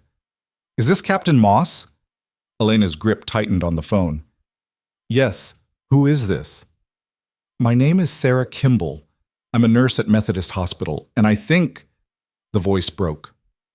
I think someone's trying to kill me. Elena was on her feet, heart pounding. Where are you right now? In my car, in the parking garage. I saw someone following me, and A sob. I don't know what to do. Stay in your car. Lock the doors. I'm calling the police. No! They said if I called the police, they'd... Another sob cut short by a sound in the background. A car door opening. Sarah screamed. Then the line went dead. Elena stood frozen in her kitchen, phone pressed to her ear, listening to empty static. And in that moment, she realized something terrible. This wasn't over. It had never been over. Carver was just the beginning. Elena didn't think. She grabbed her keys and was out the door in seconds, phone already dialing as she hit the stairwell. Cross picked up on the third ring. It's Moss, Methodist Hospital parking garage. Nurse named Sarah Kimball just called me. Someone's after her. Line went dead mid-scream. Cross swore. I'm dispatching units now. ETA 6 minutes. I'm closer. I'm going. Moss, wait for a... She hung up and threw herself into her car. The engine roared to life and she peeled out of the parking lot, tires screaming against asphalt. Methodist was 8 minutes away in normal traffic. She made it in 4. The parking garage was a concrete tomb, 5 levels of shadows and flickering fluorescent lights that did more to hide than illuminate. Elena abandoned her car at the entrance and moved in on foot, every sense screaming. She pulled out her phone, tried calling Sarah back. Straight to voicemail. She scanned the first level. Empty cars, oil stains, silence. Second level, same. Third level, she heard it. A muffled sound, crying maybe, or someone trying not to breathe too loud. Elena moved toward it, keeping low, using parked cars as cover. The sound grew clearer. Definitely crying. Coming from near the far corner, behind a white sedan. She rounded the car and found Sarah Kimball. The nurse was maybe 26, blonde hair pulled back in a ponytail, scrubs torn at the shoulder. She was pressed against the concrete wall, knees drawn to her chest, phone shattered on the ground beside her. When she saw Elena, her eyes went wide with terror. "Don't, please don't. I'm not here to hurt you. I'm Elena Moss. You called me." Recognition flickered. You came." "Yeah, are you hurt?" Sarah shook her head, then nodded, then shook it again. I don't know. They were here, they grabbed me, but then someone else came and they ran and..." She was hyperventilating. Elena crouched beside her, hands visible, voice steady. "Breathe with me. In through your nose, out through your mouth. Come on." Sarah tried, failed, tried again. On the third attempt, her breathing slowed. "Good. Now tell me who grabbed you." "I don't know. I was leaving my shift and someone was following me. I got to my car and they came out of nowhere, pulled me out, started saying things about how I didn't deserve to live, how people like me were the problem." Sarah's voice cracked. "Then someone else showed up, told them to run, and they did." Elena's pulse spiked. Who? Who told them to run?" "I don't know. I couldn't see their face. They were wearing a mask, but they..." Sarah looked up, eyes streaming with tears. "They told me to call you, said you'd know what to do." Cold dread settled in Elena's stomach. What else did they say? That this was just the beginning. That if you wanted to stop it, you'd have to find them. Sarah grabbed Elena's arm. "What's happening? Why is this happening?" Before Elena could answer, her phone buzzed. Text message. Unknown number. She opened it. A photo. Taken from somewhere in the parking garage. Showing Elena crouched beside Sarah, clear as day. Below it, text. "Impressive response time, Captain, but you're still one step behind." Elena stood slowly, scanning the shadows. Whoever sent that was here, watching, close enough to photograph them. Her phone buzzed again. Another message. "Level 5, come alone, or the next nurse dies." Elena's jaw clenched. She looked at Sarah. "Can you walk?" "I think so." "Good. Go to the entrance. FBI is on the way. Tell them I'm on level 5. "What?" "No, you can't." "I can, and I will. Go. Now." Sarah hesitated, then stumbled to her feet and ran. Elena waited until she was out of sight. Then she moved toward the stairwell, every muscle coiled tight. She climbed to level 5 in silence, her footsteps echoing off concrete. At the top, she pushed through the door and stepped into near-total darkness. The overhead lights were out. Only emergency lighting remained, weak, red, casting everything in crimson shadows. "I'm here," Elena called out. Silence. Then, from somewhere to her left, "I knew you would be." The voice was familiar, female, not distorted this time. Elena turned. A figure stepped out from behind a support column. As they moved into the light, Elena's breath caught. Dr. Jenna Parrish, one of Grandview Memorial's trauma surgeons, 40-something, brilliant, known for her precision and her distance. Elena had worked with her a handful of times, enough to know she was competent, efficient, and utterly cold. "You," Elena said quietly. Parrish smiled. "Surprised?" "No, just disappointed." "That's fair." Parrish moved closer, hands in her jacket pockets. She wasn't armed, not visibly anyway. "I'm guessing you have questions?" "Only one. Why?" Parrish's smile faded. "Because the system is broken, Captain, and people like you keep pretending it's not. People like me. Heroes. Saviors. The ones who swoop in and fix everything with sheer force of will. Parrish's voice was calm, almost clinical. You saved 53 people during that mass casualty event. Incredible. Heroic. But did you ask yourself who those people were? What they'd done? It doesn't matter who they were, doesn't it? Parrish pulled out her phone, tapped the screen, turned it toward Elena. This man, Gregory Vance, plant manager. He authorized the chemical storage violations Jennifer Bellamy reported. This woman, Susan Torres, VP of Operations, she buried Jennifer's complaint. This one, Marcus Webb, Safety Director, he reassigned Jennifer to shut her up. She lowered the phone. You saved them all, kept them breathing, and for what? For the chance that they'd face justice. Legal justice. Not your version of it. Legal justice? Parrish laughed. Jennifer filed a formal complaint. OSHA investigated. The company paid a fine. $20,000. That's what her life was worth to the system. $20,000 and a promise to do better next time. So you decided to kill them? No. I decided to make them understand what they'd done, to feel what Jennifer felt, terror, helplessness, the knowledge that no one was coming to save them. Parrish's eyes were bright, feverish, but you did save them, and in doing so, you taught them that actions don't have consequences, that they can destroy lives and walk away clean. Elena stared at her. You worked with Nathan Carver. I recruited him. He was grieving, angry, looking for purpose. I gave him one. Parrish shrugged. Tyler and Marcus, too, they were easy. All I had to do was point them at the right target and step back. You used them. I mobilized them. There's a difference. Parrish started pacing, her footsteps echoing. Nathan took the fall. Tyler and Marcus will do time. But me? I was never there, never involved, just a concerned colleague watching from the sidelines. Until now. Parrish stopped, facing her. See, I realize something, Captain.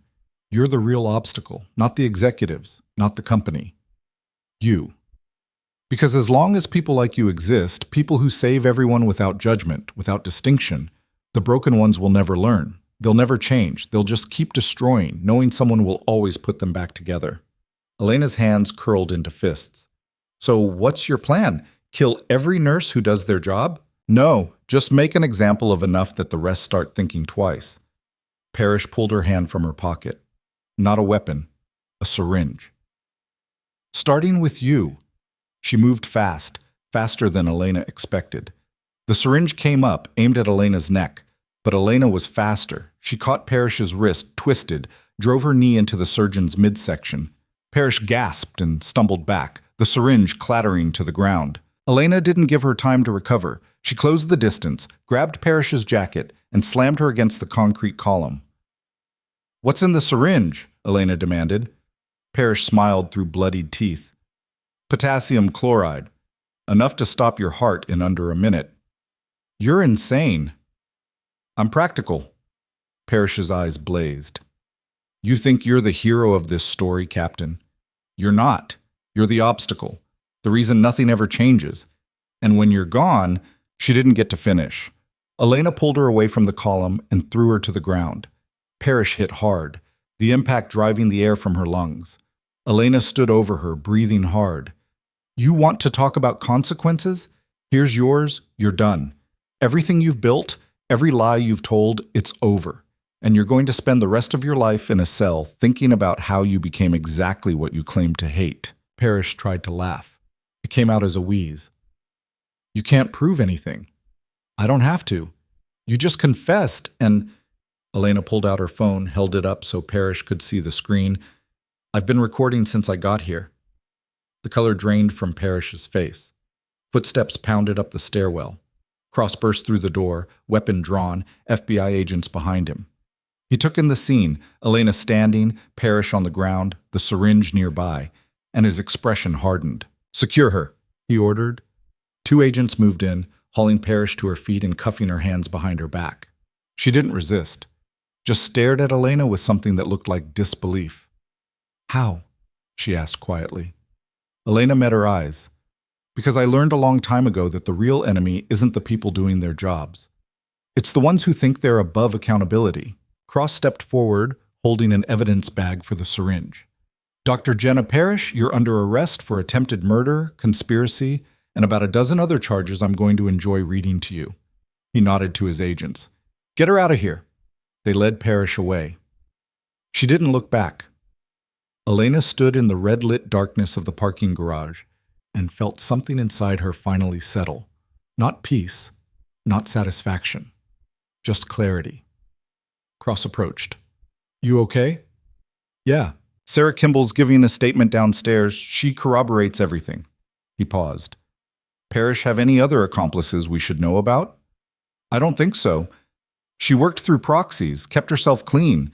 Elena looked at the evidence bag containing the syringe. She nearly got away with it, but she didn't, because you were 3 steps ahead. Cross's expression softened slightly. For what it's worth, Captain, this is twice you've stopped a massacre. That's more than most people do in a lifetime. Doesn't feel like enough. It never does. But it matters. Elena nodded. She wanted to believe him. They walked down to the ground level together. Paramedics were treating Sarah Kimball. Minor abrasions, shock, but alive. When she saw Elena, she stood and crossed the distance between them. Thank you, Sarah said quietly. I don't know what would have happened if you hadn't come. You called. I answered. That's how it works. Sarah's eyes filled with tears. I didn't think anyone would believe me. I did. Elena put a hand on her shoulder. And you're going to be okay. It'll take time, but you will. Sarah nodded, wiping her eyes. What happens now? Now you go home, take tomorrow off, talk to someone if you need to. Elena's grip tightened slightly. And you keep doing your job, because people like Parrish want you to be afraid. Don't give them that. Sarah managed a shaky smile. Okay. Elena watched her walk away with the paramedics, then turned to find Vol approaching. Captain, Vol said, we swept Methodist. Found evidence of surveillance equipment in the staff locker room. Parrish was tracking multiple nurses, building dossiers. Her expression was grim. You weren't the only target, just the first. Elena's stomach turned. How many? At least a dozen. All nurses who treated casualties from the chemical plant explosion. Vol paused. We're notifying them now, offering protection. Good. And Captain... Vol hesitated. I wanted to say working with you these past 2 days has been an education. You've got instincts most operators spend years developing. If you ever want a career change, I'll keep that in mind. Vol nodded and moved off to coordinate with her team. Elena stood alone in the garage entrance, watching the organized chaos unfold around her. FBI agents collecting evidence, paramedics tending to Sarah, tactical teams securing the perimeter. It was controlled, professional, efficient. And for the first time in 3 years, Elena felt like she was exactly where she was supposed to be. Her phone rang. Osborne. Elena answered. Director. Moss. I heard what happened at Methodist. Are you? I'm fine. Osborne exhaled audibly. Thank heaven. Cross just briefed me. Parrish was... I can't even process it. She's been with us for 8 years. Sometimes the people closest are the hardest to see. Apparently. Osborne was quiet for a moment. The board met tonight. Emergency session. Given everything that's happened, they've asked me to formalize your promotion immediately. Director of Emergency Services, effective tomorrow morning. Elena closed her eyes. I appreciate the offer, Director, but I need to be honest with you. About what? I don't think I'm staying. Silence. Then, may I ask why? Elena thought about how to explain it, about the lieutenant colonel's card, about the feeling she'd had in the basement with Carver, in the ER during the mass casualty event, in this parking garage 30 minutes ago. About the voice that kept whispering, "This is who you are." Because I spent 3 years trying to be someone I'm not, Elena said finally.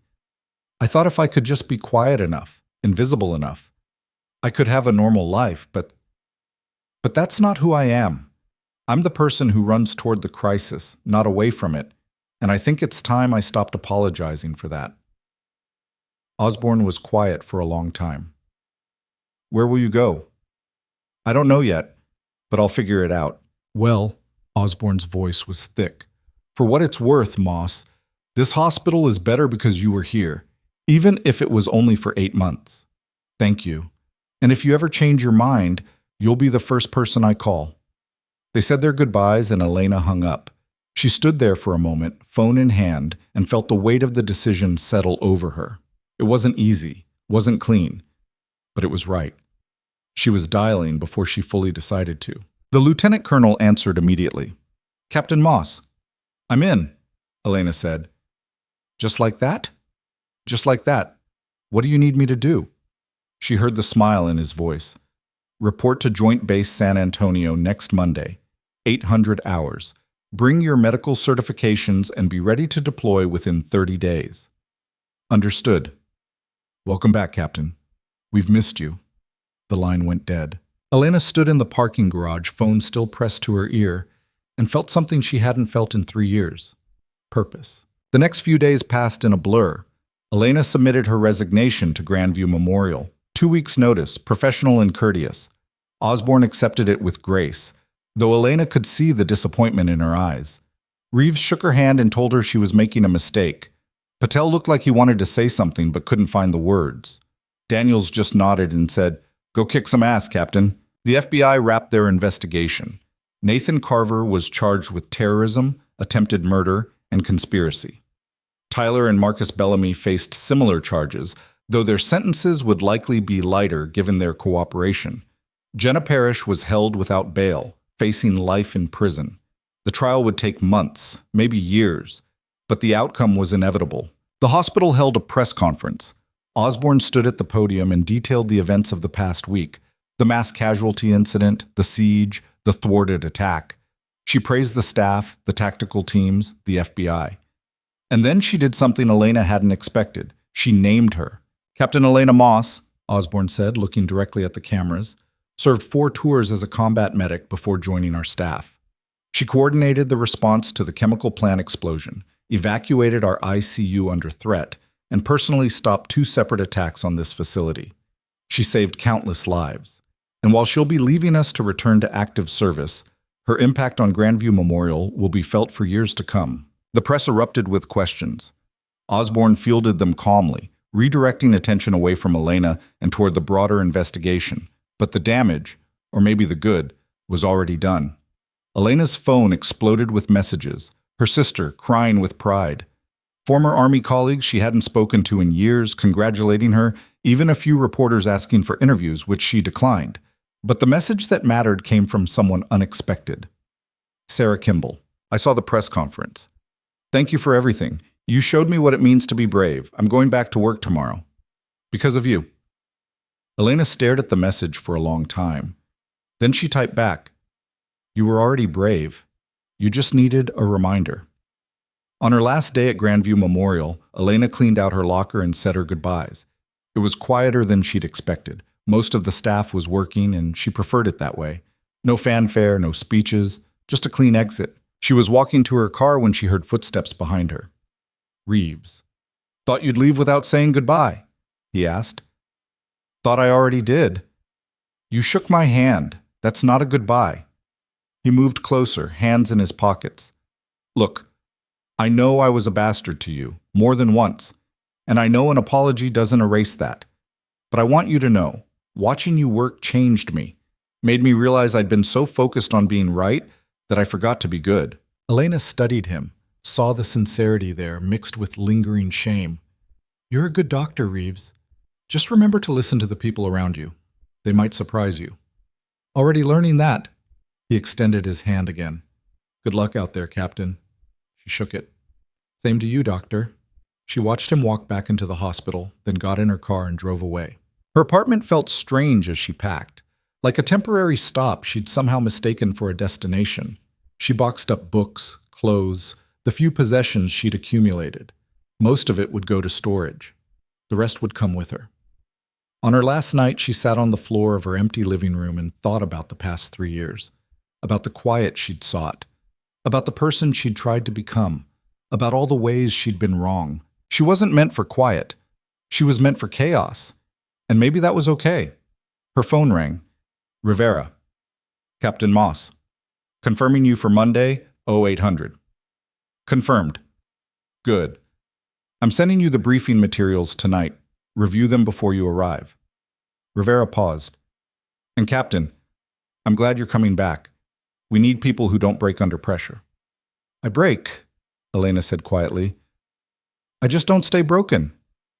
Even better. Monday morning came cold and clear.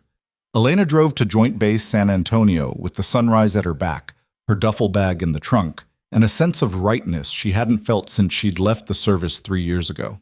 The base was exactly as she remembered, sprawling, efficient, humming with purpose. She checked in at the gate, parked, and made her way to the medical wing. Lieutenant Colonel Harmon was waiting. Captain Moss.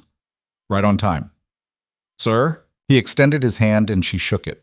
Let me show you around. He led her through the facility. State-of-the-art surgical suites. Trauma bays equipped for combat scenarios. Training rooms where medics practiced on mannequins that bled and breathed and died if you made the wrong call. It was familiar and foreign at the same time, like returning to a language she'd once spoken fluently. Your first deployment is in 6 weeks, Harmon said as they walked. Joint operation with Special Forces in a classified location. You'll be running a forward trauma unit. Think you can handle it? Elena thought about Kandahar, about Mosul, about the ER at Grandview Memorial and the parking garage at Methodist and all the places in between where she'd made choices that kept people alive. Yes, sir. Harmon smiled. I never doubted it. He stopped outside an office door, nameplate already mounted. Captain E. Moss, Trauma Operations. This is yours. Get settled. Briefing at 1400 hours. He walked away, leaving Elena standing in the doorway of her new office. It was small, functional, with a desk and a window overlooking the training yard. She set her bag down and stood there for a moment, just breathing. Her phone buzzed, a text from her sister. Proud of you. Stay safe out there. Then one from Daniels. Heard you made it. Don't get shot. Then one from an unknown number. She opened it, saw the news. You're doing the right thing. Sarah Elena smiled and pocketed her phone. She walked to the window and looked out at the training yard, where young medics were running drills, learning to save lives under impossible conditions. She thought about Jennifer Bellamy, about Nathan Carver and Tyler and Marcus, and all the people broken by grief who'd tried to make sense of a senseless world. She thought about Jenna Parrish, sitting in a cell somewhere, convinced she'd been doing the right thing. And she thought about the 53 people she'd saved during the mass casualty event, about the nurses at Methodist who were still alive because she'd answered a phone call, about all the lives she'd touch in the years ahead, in war zones and disaster areas and places where chaos reigned, and someone needed to step forward and say not today. She wasn't a hero. Heroes didn't doubt themselves, didn't break, didn't spend 3 years hiding from who they were. She was just someone who'd learned that the hard way to measure a life wasn't in how loud you were or how much recognition you received. It was in the quiet moments when you chose to show up, when you chose to act, when you looked at the broken pieces of the world and decided to put them back together, one person at a time, even knowing you'd never fix everything, even knowing it would cost you, because in the end, that was all any of them had, the choice to try. Elena turned away from the window and started unpacking. She had work to do. And for the first time in 3 years, she was ready. 6 months later, a package arrived at Grandview Memorial addressed to Director Karen Osborne. Inside was a handwritten note on military letterhead and a photograph. The note read, Director Osborne wanted to update you on Captain Moss. She's currently deployed with a trauma unit in an undisclosed location. Last month, she coordinated a mass casualty response that saved 42 lives under hostile fire. She's being recommended for a commendation. Thought you'd want to know that the investment you made in her, however brief, paid dividends in ways you'll never see. The people she's saving now are alive because someone at your hospital saw her potential, even when she couldn't see it herself. Keep doing good work. Lieutenant Colonel James Harmon. The photograph showed Elena in desert fatigues, standing beside a makeshift trauma bay, surrounded by soldiers and local civilians. She looked tired, older, but her eyes were clear, focused, alive. Osborne pinned the photo to her office wall, right next to her medical degree. And every time she felt overwhelmed, every time the system seemed broken beyond repair, she looked at that photograph and remembered. Some people aren't meant to fit into neat categories. Some people are meant to stand in the gap between order and chaos and hold the line. And sometimes, the greatest thing you can do is recognize them when they walk through your door. even if you're not ready for what they represent, even if they don't stay. Because the world needs people who show up when the alarms are screaming and the lights are failing and everyone else is running the other way. The world needs people like Elena Moss, and it always will.